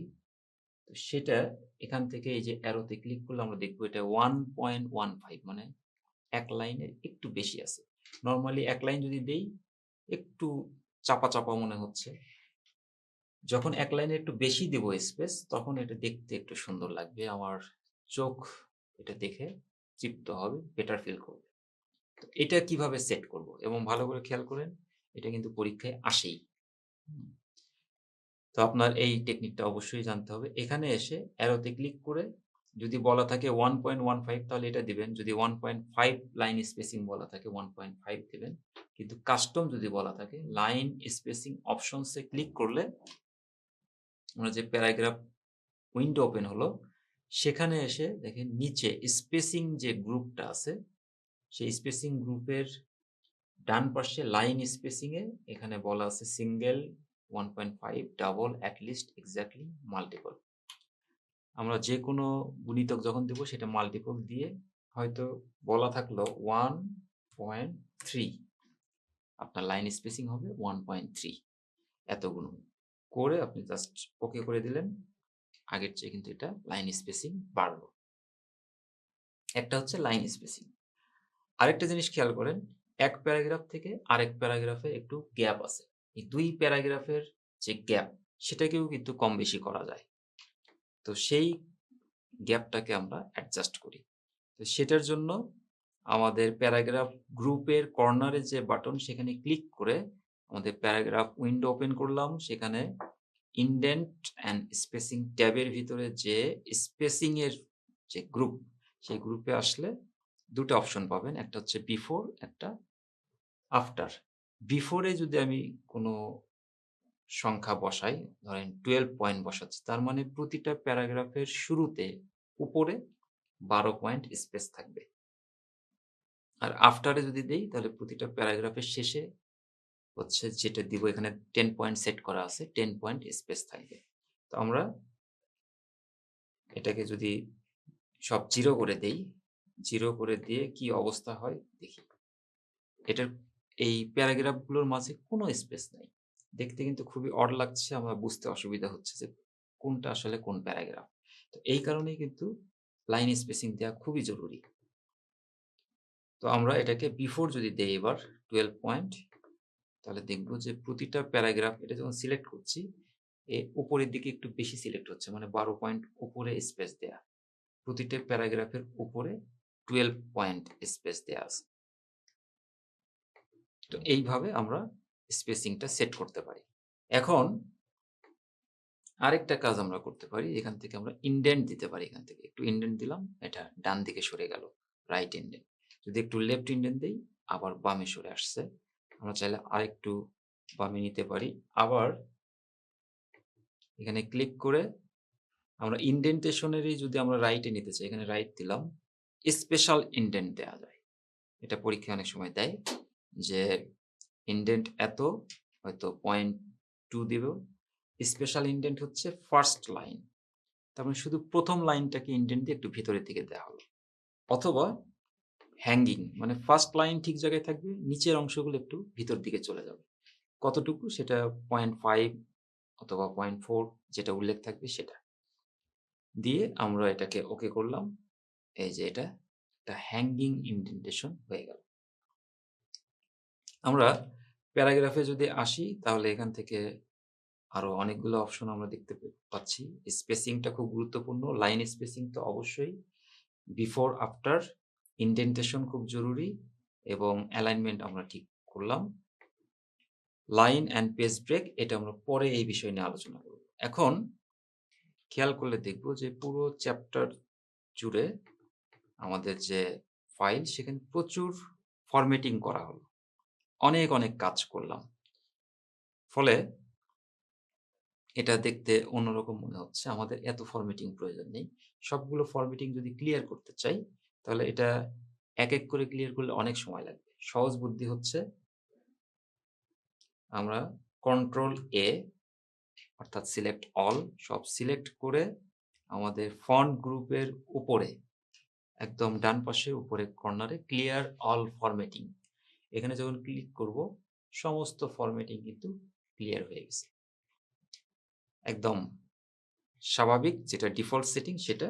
আমরা একটা কাজ শুধু করব, সিলেক্ট করে আমরা ফন্টটাকে একটু বড় করে দেব যাতে দেখতে সুবিধা হয়, 14 সাইজ। ওকে, আমরা বেসিক ফরম্যাটিং শিখলাম, ক্লিয়ার করলাম। এবার ফন্টের ডিফল্ট কিছু স্টাইল প্রিসেট আগে থেকেই করা আছে আমাদের, সেটা অ্যাপ্লাই করা শিখবো জাস্ট।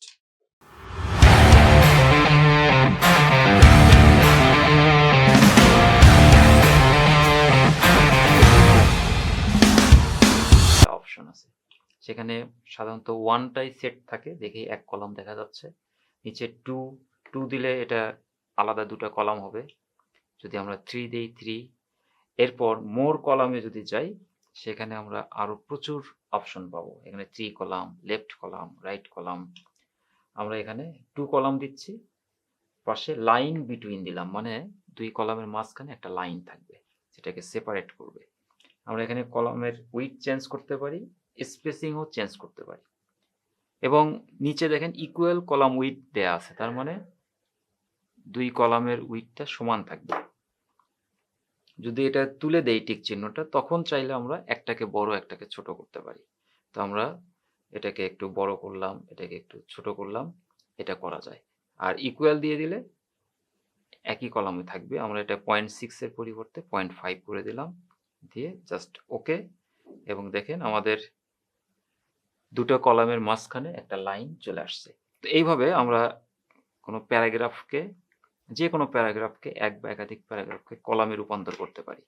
এখন প্রশ্নে যদি কলামই দেয়া থাকে, বলে যে না কলামকে আমার স্বাভাবিক অবস্থায় এক কলামে রূপান্তর করতে হবে, অর্থাৎ মাল্টিপল কলাম আছে সেটাকে এক কলামে নিয়ে আসতে হবে। তো আমাদের পরীক্ষার প্রিপারেশন একটা গোপন টেকনিক আমরা ওপেন করে দিচ্ছি, সেটা হচ্ছে আপনি যে কাজটা করবেন সেটাকে রিভার্স অর্ডারে আসার চেষ্টা করবেন। যে আপনি কলাম দিতে জানেন, একাধিক কলাম থাকলে সেটা আপনি এক কলামও করতে পারেন, এইরকম। তো এটাকে আমি সিলেক্ট করলাম, একাধিক কলাম রয়েছে, সেটাকে কলাম থেকে জাস্ট সিঙ্গেল কলামে ক্লিক করলাম, হয়ে গেল কিন্তু কাজ। তো এটা আমাদের একাধিক কলামের কাজে রূপান্তর করলাম। আমাদের কাজ হচ্ছে হলো কিভাবে আমরা পেজ ইনসার্ট করব, সেকশন এবং কলাম ব্রেক। ঠিক আছে, তো আমাদের যদি পেজ ইনসার্ট করতে চাই, কোথায় কোথাও আমরা ফার্স্ট পেজে আসি, একটু যদি জুম আউট করি, আমরা আছি ফার্স্ট পেজে। তো এইভাবে 6টা পেজ যদি থাকে, তো 6 পেজের পরে যে আমরা সাধারণত যেটা করি, লাস্ট পেজে যে যদি এন্টার দেই, এখানে যে লাস্টে এন্টার দিচ্ছি, দিতে দিতে দিতে দিতে নতুন পেজ চলে আসবে। তো এইটা তো একটা ওয়ে, এবং এটা কোনো লজিক্যাল ওয়ে না। তো আমরা স্মার্টলি কাজটা করতে চাই। আমরা যদি ফার্স্ট পেজের পরে আমরা নতুন পেজ চাই, এখানে লাস্টে এসে কার্সার রাখবো, একদম শেষে এসে আমাদের এই লেআউট অপশন থেকেই আমরা দেখেন ব্রেক অপশন পাচ্ছি পেজ সেটআপ গ্রুপের ভিতর। এই ব্রেকসের ভিতরে আমরা পেজ ব্রেক দেব। তো পেজে যখন ক্লিক করব তখন ওখান থেকে পরের পেজে কিন্তু চলে আসছে, এবং আমাদের যেখানে ছিলাম সেখান থেকে নতুন একটা পেজ। তো এইটাকেও আমি হচ্ছে পরের পেজে নিতে চাই, তাহলেই তো একটা পেজ তৈরি হলো। এটাকে আবার পেজ ব্রেক দিচ্ছি, ব্রেক পেজ, এবং দেখা যাচ্ছে হলো পরের পেজে চলে আসছে। তো ব্রেকসে গেলে আমরা এখানে কয়েকটা জিনিস পাচ্ছি, পেজ ব্রেক পাচ্ছি, কলাম ব্রেক, টেক্সট র্যাপিং, এরপর হচ্ছে সেকশন ব্রেক। সেকশন ব্রেক আবার কন্টিনিউয়াস আছে, নেক্সট আছে, ইভেন, অড, আলাদা আলাদা আছে। তো আমাদের এই পেজ ব্রেক দিয়ে কিন্তু আমরা এখানে আলাদা একটা পেজ, একদম ঠিক দুটো পেজের মাঝখানে একটা নতুন পেজ নিয়ে নিলাম। এবং আমাদের হোম ট্যাবে যদি এসে এই শো অ্যান্ড হাইড এটা যদি আমরা অন করে দেই, তাহলে দেখবো যে আমাদের এখানে একটা পেজ ব্রেক, শেষে আরেকটা পেজ ব্রেক দেওয়া আছে, এবং এই পেজ ব্রেক দেওয়ার পরে আমরা পরের অংশে চলে আসছি।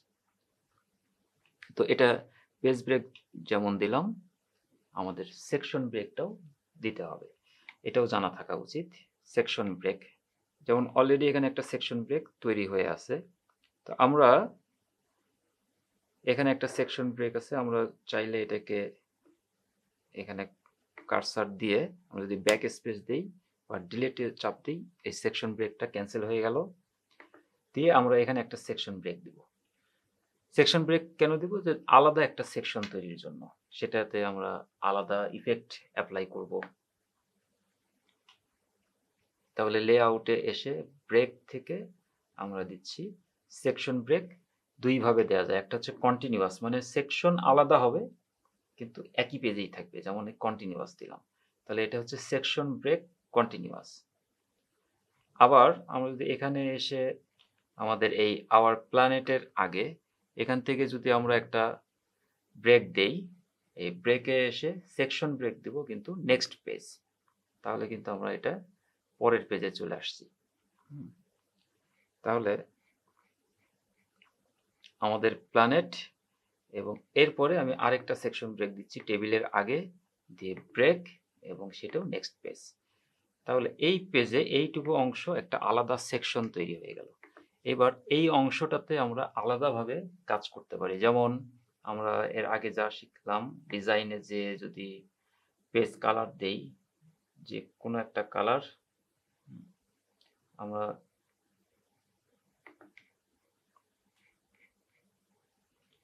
আলাদা সেকশনে কি করতে পারি, আমাদের লেআউট থেকে এটার ওরিয়েন্টেশন চেঞ্জ করে দিতে পারি। ল্যান্ডস্কেপ, আমরা যদি জুম আউট করি তাহলে দেখব উপরের গুলো সব পোর্ট্রেট আছে, শুধুমাত্র এই মাঝের যে সেকশনটা শুধু সেটাই ল্যান্ডস্কেপ হয়ে গেছে। তো এটা ঠিক করলাম। আবার মার্জিন, শুধু ওইটারই মার্জিনটা আমরা চেঞ্জ করে দিতে পারি, আপাতত ন্যারো মার্জিন করে দিলাম। তো এইভাবে আমরা শুধু একটা সেকশনকে আমরা আলাদাভাবে সেটা ওরিয়েন্টেশন, তার মার্জিন, সাইজ আমরা চেঞ্জ করতে পারি। তো এটা হচ্ছে আমাদের সেকশন ব্রেকের একটা কাজ, যাতে আলাদাভাবে এটা নিয়ন্ত্রণ করা যায়। আমি জুম আউট করলাম, হোম থেকে এটা শো হাইটে এটা হাইট করে দিলাম। আমাদের মোটামুটি চ্যাপ্টারের বেশিরভাগটাই আমরা কভার করে ফেলেছি। এখানে আমরা ফরম্যাট টেক্সট মাল্টিপল কলামে শিখেছি, ইনসার্ট পেজ কিভাবে ইনসার্ট করা যায়, তারপর সেকশন কিভাবে নেওয়া যায়, কিভাবে কলাম ব্রেক দেওয়া যায় এটা আমরা শিখেছি, তারপর সেকশন দিয়ে সেটার আবার পেজ সেটআপ আমরা শিখেছি। তো এখন যেখানে আমরা কলামে গেলাম, এই কলামে যাওয়ার আগে যদি আমরা এটাকে সিলেক্ট করে নিই, নিয়ে আমাদের হচ্ছে লেআউট, কলামস, টু কলামস, খুব ভালো, এখানে দুটো কলাম হয়ে গেল। হয়ে আমরা চাচ্ছি যে এই অংশটা, এটা যদি আমি একটু বোল্ড করে দেই হোম থেকে, এই অংশটা পরবর্তী কলামে চলে যাক। সেই ক্ষেত্রে কি করব? কেউ কেউ বলেন যে এখানে এন্টার চাপলে এটা পরের পেজে যাওয়া যাবে। এটা ওয়াইজ ওয়ে না। তাহলে আমরা যেটা করব, পরীক্ষায় এই প্রশ্নটা থাকে, যদি বলা হয় কলামের এই প্যারাগ্রাফ পরবর্তী কলামে দিতে, তখন আমাদের লেআউট অপশনে যে ব্রেকে গিয়ে আমরা দিব হচ্ছে কলাম ব্রেক। তো যখন কলাম ব্রেক দেব, সরাসরি নিচের অংশটা পরের কলামে চলে যাবে। এটাই হচ্ছে কলাম ব্রেক। এবং কলাম ব্রেক অপশনটা পরীক্ষায় এটা বেশিরভাগ ক্ষেত্রেই আসে। এটা খুব মনোযোগ দিয়ে এটা প্র্যাকটিস করবেন। এখানে যা যা শেখানো হলো সবগুলোই গুরুত্বপূর্ণ। বেশি বেশি প্র্যাকটিস করবেন, এই চ্যাপ্টারটাকে আয়ত্ত করবেন। আশা করি তাহলেই ভালো পরীক্ষা দিতে পারবেন ইনশাআল্লাহ। সবাই ভালো থাকবেন। দেখা হবে পরবর্তী সেশনে। তো পরের সেশনে সবার সাথে দেখা হচ্ছে। ধন্যবাদ।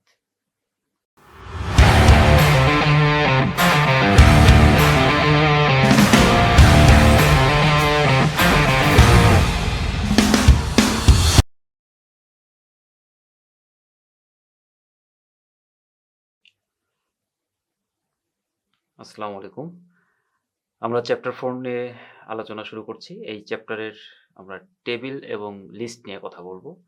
তার পুরো চ্যাপ্টারটাকে আমরা 3টা ভাগে ভাগ করেছি। তো প্রথম অংশে আমরা যেটা দেখছি যে ক্রিয়েট টেবিল।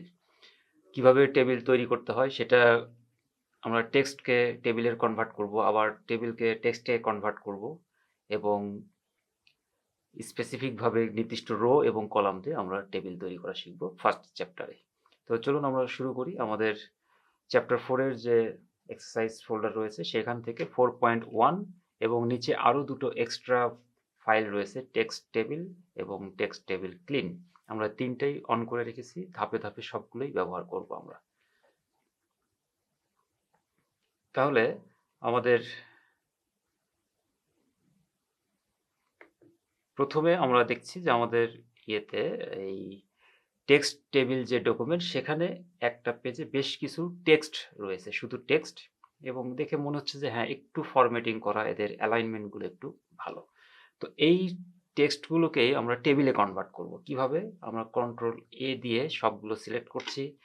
আমরা এর আগেও বলেছি কিছু কিছু শর্টকাট আপনাকে জানা থাকতেই হবে, এবং আমার বিশ্বাস যে পুরো কোর্স করতে করতে অলরেডি আপনাদের কিছু শর্টকাট মুখস্থ হয়েই গেছে, যেমন control A for select all, control C for copy, control V for paste, control Z for undo, এরকম।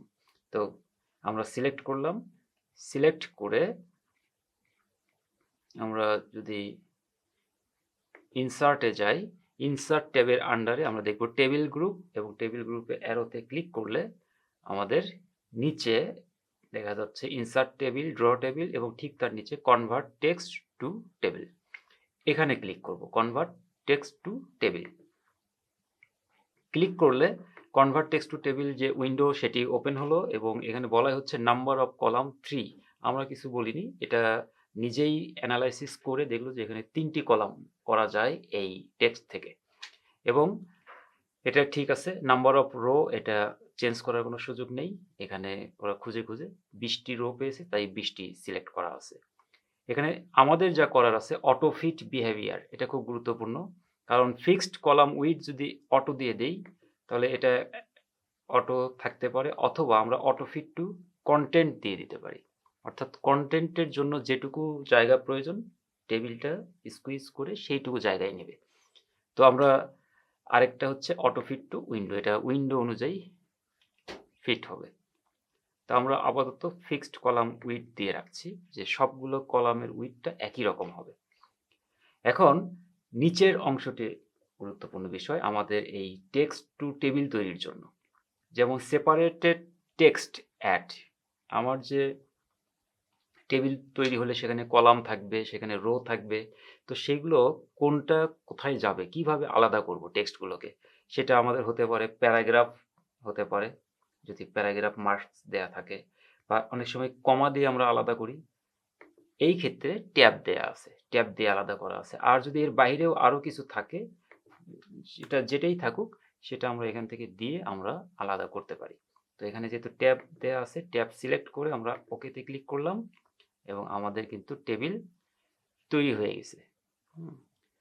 তো এখন এই টেবিলটা যখন তৈরি হলো, যেহেতু আমাদের ফিক্সড কলাম সাইজ দেয়া ছিল, তাই দেখা যাচ্ছে যে সবগুলোর একই সাইজ হওয়াতে আমাদের লাস্টের যে কলাম সেখানে জায়গা একটু কম মনে হচ্ছে। তো আমরা করব কি, আমরা এই মাঝ বরাবর যদি কলামের যে লাইনটা মাঝ বরাবর কার্সার বা মাউস নিয়ে আসলে ডবল হেডেড অ্যারো দেখা যাবে, এটাতে ক্লিক করে আমরা ড্র্যাগ করব। এটা একটা অপশন। ঠিক একইভাবে পরবর্তী রোটাও এটা ক্লিক করে আমরা ড্র্যাগ যদি করি, দেখা গেল যে এটা এবার বেশ ভালোভাবে আমাদের টেবিলটা আমাদের আগের চেয়ে অনেক সুন্দর দেখা যাচ্ছে, এবং অনেকগুলো লাইন 2 লাইনে চলে আসছিল, সেগুলো এখন 1 লাইনে চলে আসছে। তো এটা একটা অপশন। আমরা আমরা জানলাম যে কিভাবে টেক্সট থেকে টেবিল করতে হয়। এটা নিয়ে আমরা প্রয়োজনে পরে কথা বলবো। আমরা এবার টেবিলকে কিভাবে টেক্সটে কনভার্ট করব সেটা শিখে নিই। তার আগে চলেন যে আমাদের এই টেবিলের যে টেক্সটগুলো, সেটা একটা র টেক্সট ছিল, সেটাকে আমরা ক্লিন করে টেবিল বানানো হয়েছে। তো কিভাবে কাজটা করলাম সেটা একটু দেখাই। তো আমাদের জিনিসটা ছিল এইরকম। এটা কোনো একটা সোর্স থেকে আমরা নেট থেকে এটা কপি করে নিলাম। নেবার পর control A for select all, এবং এটার ডানে বামে অনেক ইজিবিজি লেখা দেখা যাচ্ছে, সিম্বল দেখা যাচ্ছে। ইনসার্টে গিয়ে টেবিল, টেবিল থেকে হচ্ছে কনভার্ট টেক্সট টু টেবিল, এবং এটা number of column 5, fixed column with auto, এবং এটা নিজে নিজেই আদার যে এই লম্বা যে বার দেখা যাচ্ছে সেটা সিলেক্ট করে নিয়েছে সেপারেটর হিসেবে। ওকে, তাহলে দেখা গেল পুরো বিষয়টা কিন্তু আমার টেবিল তৈরি হয়ে গেছে। সামনে এবং পিছনে যে দুটো বার ছিল, ওই দুটোর কারণে আলাদা দুটো কলাম তৈরি হলো। আমাদের এই কলামের প্রয়োজন নেই।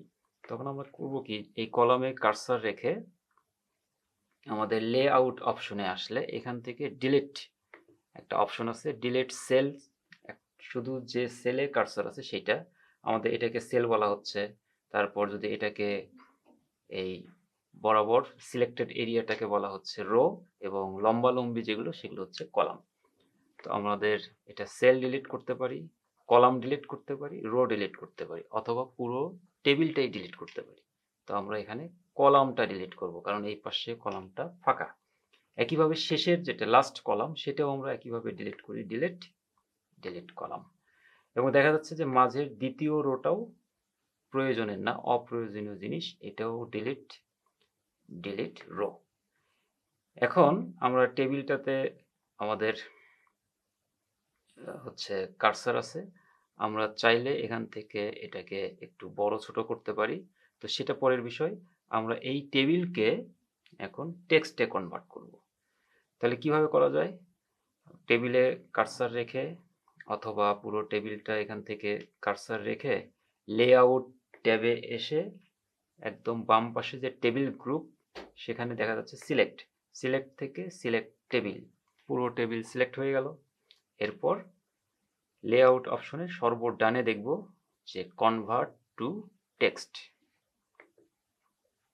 এবং কনভার্ট টেক্সট করার সময় আমরা এই যে একাধিক কলামের যে টেক্সটগুলো সেটা কি দিয়ে আলাদা করব সেটা বলে দিতে হবে। আমরা কি প্যারাগ্রাফ মার্কস দিব, ট্যাব দিব, না কমা দিব, না অন্য কিছু? আমরা এটাকে ট্যাব দিয়েই ওপেন করছি। তো ওকে করলাম। দেখেন এটা আলাদা ট্যাব দিয়ে এটা টেক্সটে রূপান্তরিত হলো। সেই সাথে এর যে অপ্রয়োজনীয় অনেকগুলো সিম্বল ছিল সেগুলো ক্লিন হয়ে গেল। তো এটা একটা অপশন। এইবার আমরা এখানে যে টেবিলটি তৈরি করলাম সেটা নিয়ে একটু কথা বলবো। তার আগে আমাদের এখানে মূল যে ফাইল, সেখানে আর কি কি টেবিল আছে দেখি। আমাদের এখানে যদি একটা টেবিল, স্পেসিফিক একটা টেবিল তৈরি করতে চাই, সেটা আমরা এখানেও করতে পারি। তো আগে এই টেবিলের সিলেক্ট করার পরে আর কি করা যায় দেখি। টেবিল সিলেক্ট হলো, এরপর ডিজাইন ট্যাবে এসে আমরা চাইলে এখান থেকে টেবিল স্টাইল, সেখান থেকে নানা রকম স্টাইল আমরা এখান থেকে দিতেই পারি।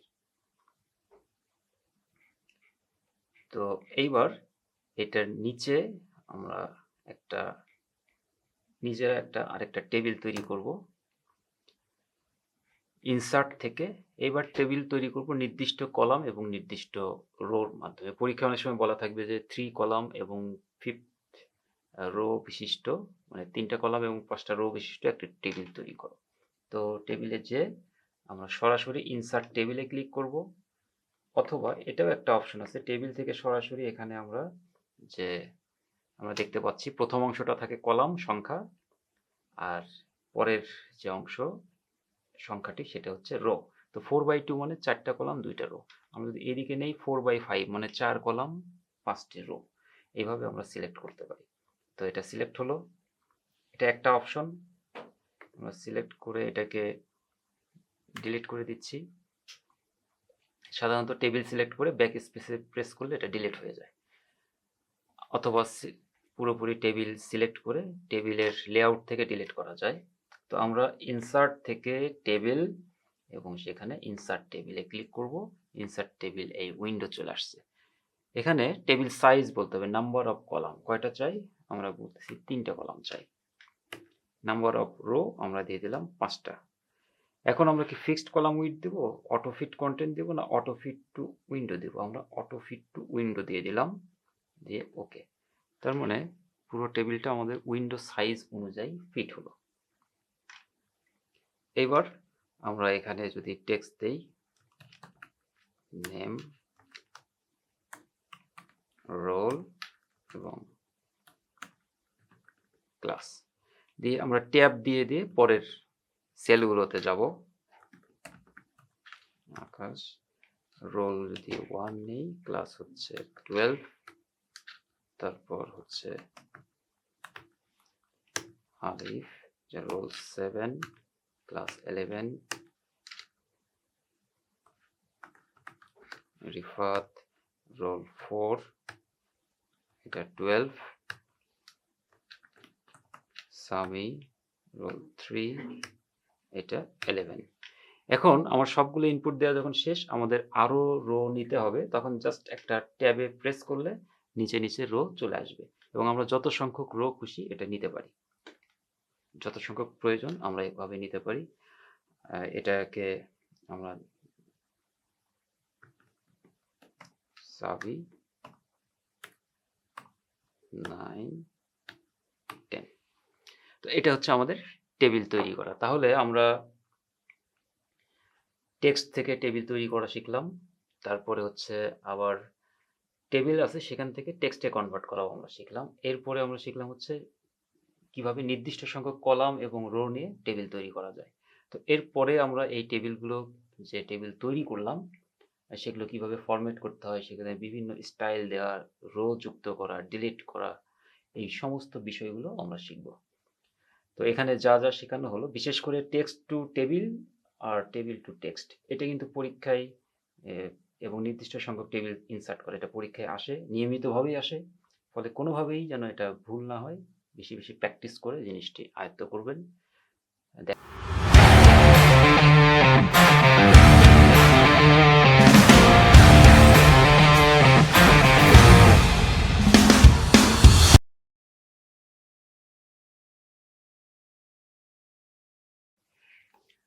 আসসালামু আলাইকুম।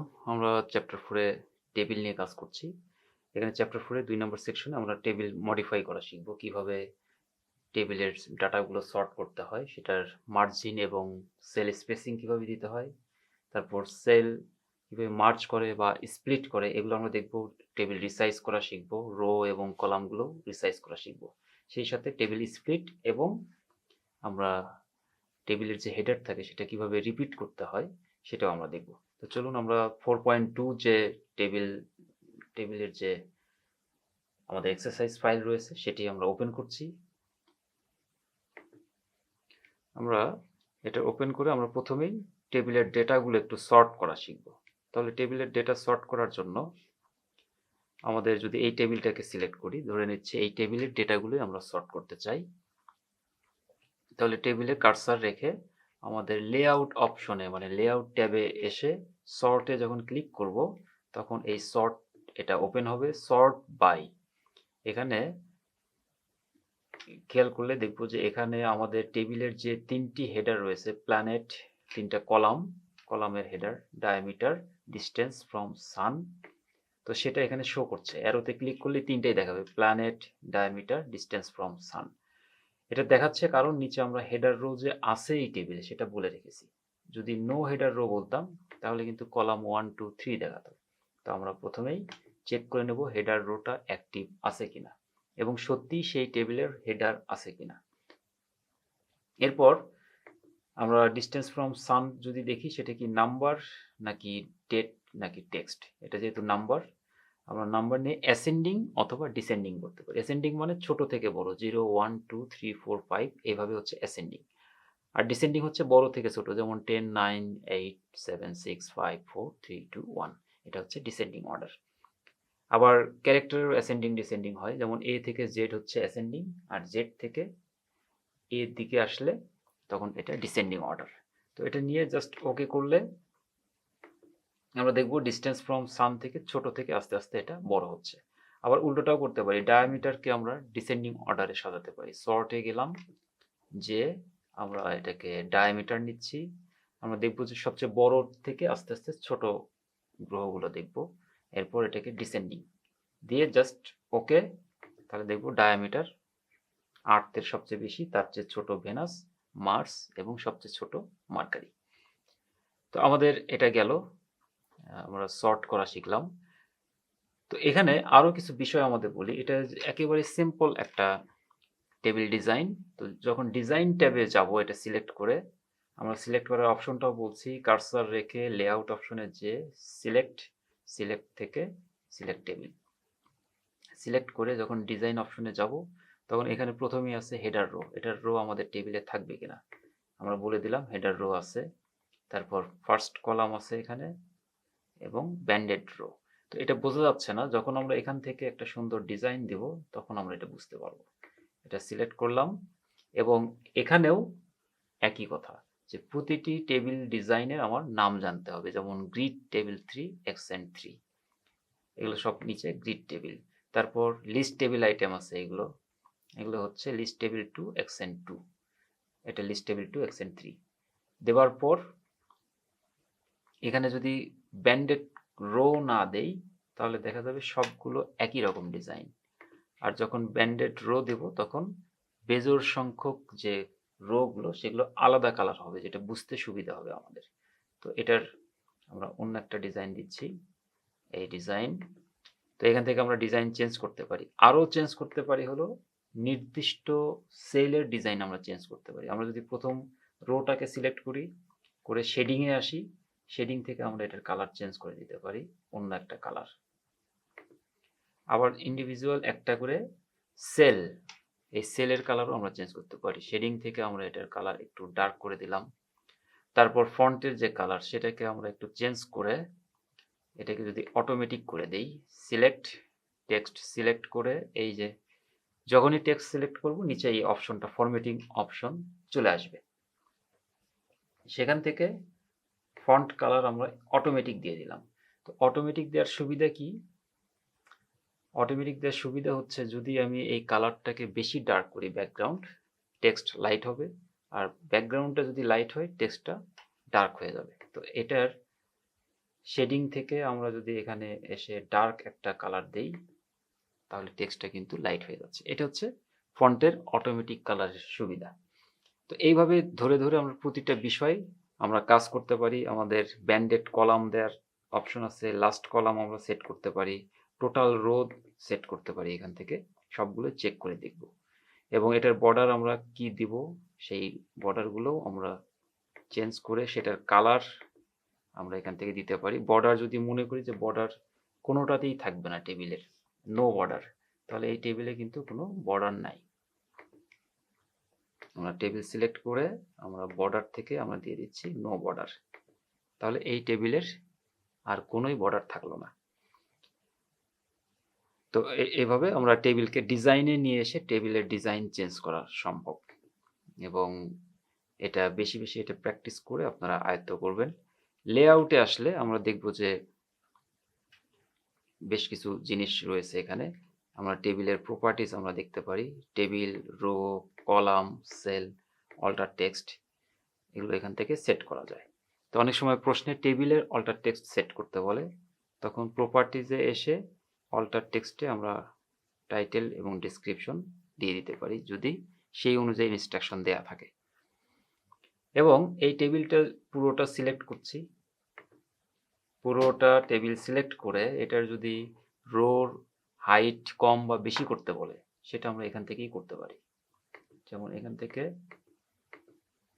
একটু হাইট বৃদ্ধি করলাম, ডিস্টেন্স যদি একটু বাড়াতে চাই এখানে আমরা বলে দিচ্ছি যে এটা 4.5 হবে। 4.5 একটু বেশি হয়ে গেল, একটু এটা কমাচ্ছি,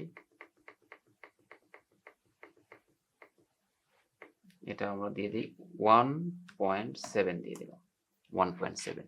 তো নির্দিষ্ট এরকম হাইট বা কম বেশি আমরা করতে পারি। এখানে আরেকটা অপশন আমাদের আছে, এটা খুব ভালো লাগবে। পুরোটা সিলেক্ট করে আমাদের ডিজাইন ট্যাবে এসে আগে বর্ডারগুলো দিয়ে নিই, এটা অল বর্ডার দিয়ে দিচ্ছি এবং বর্ডারের ফরম্যাটটা আমরা চেঞ্জ করে জাস্ট সিঙ্গেল লাইন এবং কালারটা আমরা ব্ল্যাক করে দিচ্ছি, অটোমেটিক ব্ল্যাক, সরি এটা পেন কালার, এটা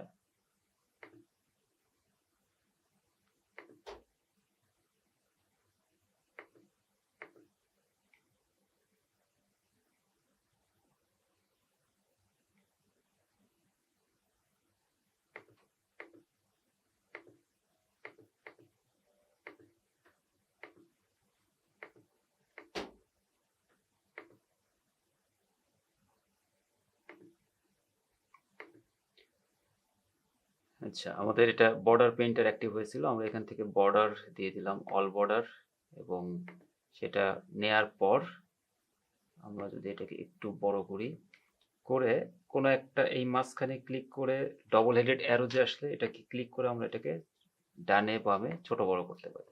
ছোট বড় করার পর আমরা এই টেবিল পুরোটা সিলেক্ট করে আমাদের যখন লেআউটে আসব তখন এখানে ডিস্ট্রিবিউট রো, ডিস্ট্রিবিউট কলাম, তো ডিস্ট্রিবিউট রোতে যদি ক্লিক করি তাহলে সবগুলো একই হাইটে এটা ডিস্ট্রিবিউট হবে, আর ডিস্ট্রিবিউট কলামে দিলে সবগুলো একই উইডথ হয়ে যাবে এটা। তো এটা একটা বিষয়। পরীক্ষায় আরেকটা বিষয় থাকে অটোফিট। তো যেমন এটা একটু আমি ছোট করে নিলাম, করার পর অটোফিট অপশনে এসে যদি বলি অটোফিট কন্টেন্টস, তাহলে কন্টেন্ট যতটুকু প্রয়োজন জায়গার সেই অনুযায়ী টেবিলটা রিসাইজ হয়ে গেল। আবার যদি অটোফিটে এসে বলি যে অটোফিট উইন্ডো, তাহলে এই উইন্ডোর যে আমাদের সাইজ সেই অনুযায়ী এটা অটোফিট হলো। আরেকটা হচ্ছে ফিক্সড কলাম উইড, তো ফিক্সড কলাম উইড দিলে প্রত্যেকটা কলামের একই হাইট একই উইড হবে। তো এটা আমরা দেখলাম এবং এখান থেকে আরও যা করতে পারি আমাদের এখান থেকে হচ্ছে অ্যালাইনমেন্ট থেকে তার টেক্সট অ্যালাইনমেন্ট, এগুলো প্রতিটা আলাদা আলাদা নাম আছে, যে align top right, align centre, left bottom, তারপর হচ্ছে বটম সেন্টার, এগুলো আমরা দেখব এবং টেক্সট ডিরেকশন আমরা এখান থেকে চেঞ্জ করতে পারি। তো এবং এখান থেকে আমরা রোর হাইটটা কমায় দিচ্ছি বা একটু আন্ডু করে নিচ্ছি, আন্ডু করে এই অবস্থায় ফিরে আসলাম। সবচেয়ে জরুরি যেটা আসে সেটা হলো সেল মার্জিন, এখানে ক্লিক করে, এটা কিন্তু পরীক্ষায় থাকে অতএব খুব গুরুত্বপূর্ণ। তো মার্জিন হয়তো পরীক্ষায় বলে দিল টপে থাকবে হচ্ছে 0.01, লেফটে বটমে থাকবে 0.01 এবং লেফট বটম 0.07। ওকে, মার্জিন সেট। বেশিরভাগ ক্ষেত্রে যেটা থাকে স্পেস বিটুইন সেল, সেলের মাঝখানে স্পেস দেয়া, এটা এটা উল্লেখ করে বলেই দিবে 0.03 বা 0.04 বা যেটাই উল্লেখ থাকুক সেইটা সেট করে আপনি জাস্ট ওকে করে দিবেন, তাহলে মার্জিনও সেট হলো, আবার সেলের যে স্পেস সেটাও সেট হলো। এবং খেয়াল করেন যে দুটো সেলের মাঝে কিন্তু হালকা একটা গ্যাপ সৃষ্টি হলো, এটাই হচ্ছে স্পেসিং। তো এটা আমরা আবার যদি বলে যে না স্পেসিংটাকে রিমুভ করে দিতে হবে, তাহলে সিলেক্ট করে আমাদের সেল মার্জিন থেকে এসে অ্যালাউ স্পেসিং বিটুইন সেল এটা রিমুভ করে ওকে করে দেব, তাহলে আগের অবস্থায় এটা চলে আসবে। তো আমরা টেবিল ইনসার্ট করতে জানি, সেটাকে এডিট করা শিখলাম, সেটাকে আমরা এখন করলাম হচ্ছে মার্জিন দেওয়া, স্পেসিং দেওয়া শিখলাম। এবার আমরা মার্জ করা শিখবো এবং স্প্লিট করা শিখবো। তো ধরে নিচ্ছি এটা ইনার প্ল্যানেট ওভারভিউ, এই হেডিংটা আমি টেবিলের টপে দিতে চাই, তাহলে উপরে তো আমাকে একটা রো নিতে হবে। এই জন্য ইনসার্ট অ্যাবভ, কার্সার টপ রোতে রেখে তার উপরে ইনসার্ট অ্যাবভ দিলাম, উপরে একটা রো চলে আসছে। এবং এই সবগুলোর কালার যদি আমরা একটু চেঞ্জ করে এখানে ডিজাইন থেকে একটা নির্দিষ্ট কালার দিয়ে দিই তাহলে বেশি ভালো হয়। আমরা এই কালারটি দিচ্ছি, উপরে একটা রো চলে আসছে। এই রোতে আমাদের ইনার প্ল্যানেটস ওভারভিউ এটা কপি করে আমাদের ফার্স্ট যে রোর প্রথম সেলে এটা পেস্ট করে দিলাম। তো আমরা চাচ্ছি এই টেক্সটটা পুরো টেবিলের মাঝ বরাবর থাকুক, তাহলে 3টা রো মিলে আমাদের এই লেখাটা থাকতে হবে। 3টা রোকে সিলেক্ট করে আমরা এটাকে করব কি, লেআউট অপশনে এসে মার্জ সেল, এই মার্জ গ্রুপ থেকে মার্জ সেল, তখন 3টা কলাম মিলে একটা কলাম হলো। এবং এটাকে আমরা চাইলে এখান থেকে সিলেক্ট করে সেন্টার অ্যালাইন করে দিতে পারি, যেটা যেভাবে প্রয়োজন সেইভাবে আমরা সেট করব। ওকে, আবার আমরা যদি মনে করি নির্দিষ্ট কোনো সেলকে স্প্লিট করে আলাদা করতে পারি, যেমন এখানে distance from sun million kilometre বলা আছে, এটাকে আমরা একটা সেলকে দুটো অংশে ভাগ করব। তো কার্সার রেখে লেআউট অপশনে এসে আমরা দিচ্ছি স্প্লিট সেল দিয়ে, সাধারণত এখানে সেট আছে ডিফল্ট সেটিং 2টা কলাম 1টা রো। আমরা উল্টোটা করব, আমরা করব 1টা কলাম 2টা রো দিয়ে ওকে। তাহলে দেখা গেল যে ডিস্টেন্স ফ্রম সান এইটা উপরে থাকলো, আর নিচে আমরা লিখব হচ্ছে এই ব্র্যাকেটের যে টেক্সটটা, এটাকে কপি করে আমরা কাট করে নিচে নিয়ে আসলাম। তাহলে এখানে আমরা টেবিলের ডিজাইন, তারপর মার্জ করা, স্প্লিট করা, এই বিষয়গুলো দেখলাম। চাইলে পুরো টেবিলটাকে আমরা স্প্লিট করতে পারি। কার্সার রেখে আমাদের লেআউট অপশনে এসে আমাদের স্প্লিট টেবিলে যখন ক্লিক করব, কার্সার যেখানে থাকবে ঠিক তার উপর থেকে এটাকে স্প্লিট করা হবে। আমরা একটু আন্ডু করছি, আবার দেখাই। ভেনাসে যদি কার্সার রাখি, রেখে লেআউট অপশনে এসে যখন আমরা দিচ্ছি স্প্লিট টেবিল, তখন ভেনাস যে রোতে ছিল তার উপর থেকে এটা স্প্লিট হলো। এটা হচ্ছে টেবিল স্প্লিট করার প্রক্রিয়া। এবং টেবিল নিয়ে আমরা আরো অনেক কাজ করতে পারি। সেল মার্জিন আমরা বললাম, তারপর এখানে আমরা হচ্ছে ডিস্ট্রিবিউশন দেখানো হয়েছে। অটোফিট থেকে একটা প্রশ্ন সবসময় পরীক্ষায় থাকে, বিশেষ করে সেল মার্জিন, অটোফিট, সর্ট, তো এগুলো বেশি বেশি প্র্যাকটিস করবেন। এবং এরপরে যেটা গুরুত্বপূর্ণ একটি বিষয় আমাদের যদি দেখি হচ্ছে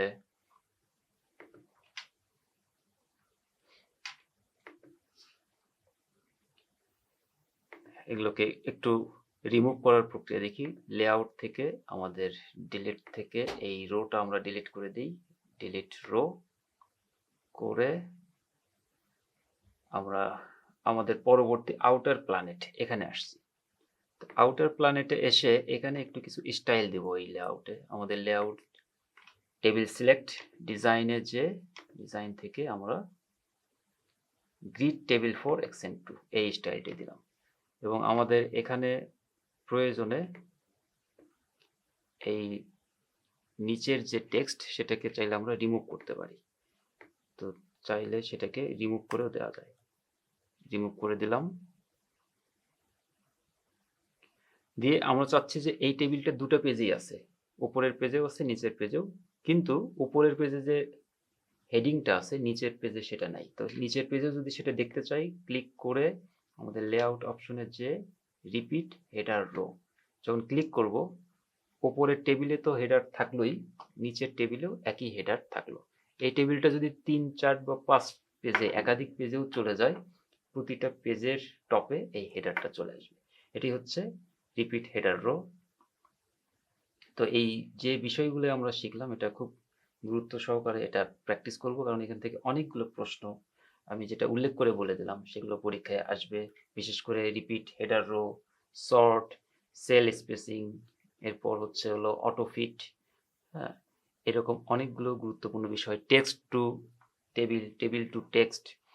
তো এই বিষয়গুলো বারবার প্র্যাকটিস করে এটাকে আয়ত্ত করবেন। আমাদের পরবর্তী সেশনে আবার সাক্ষাৎ হবে। ভালো থাকবেন সবাই।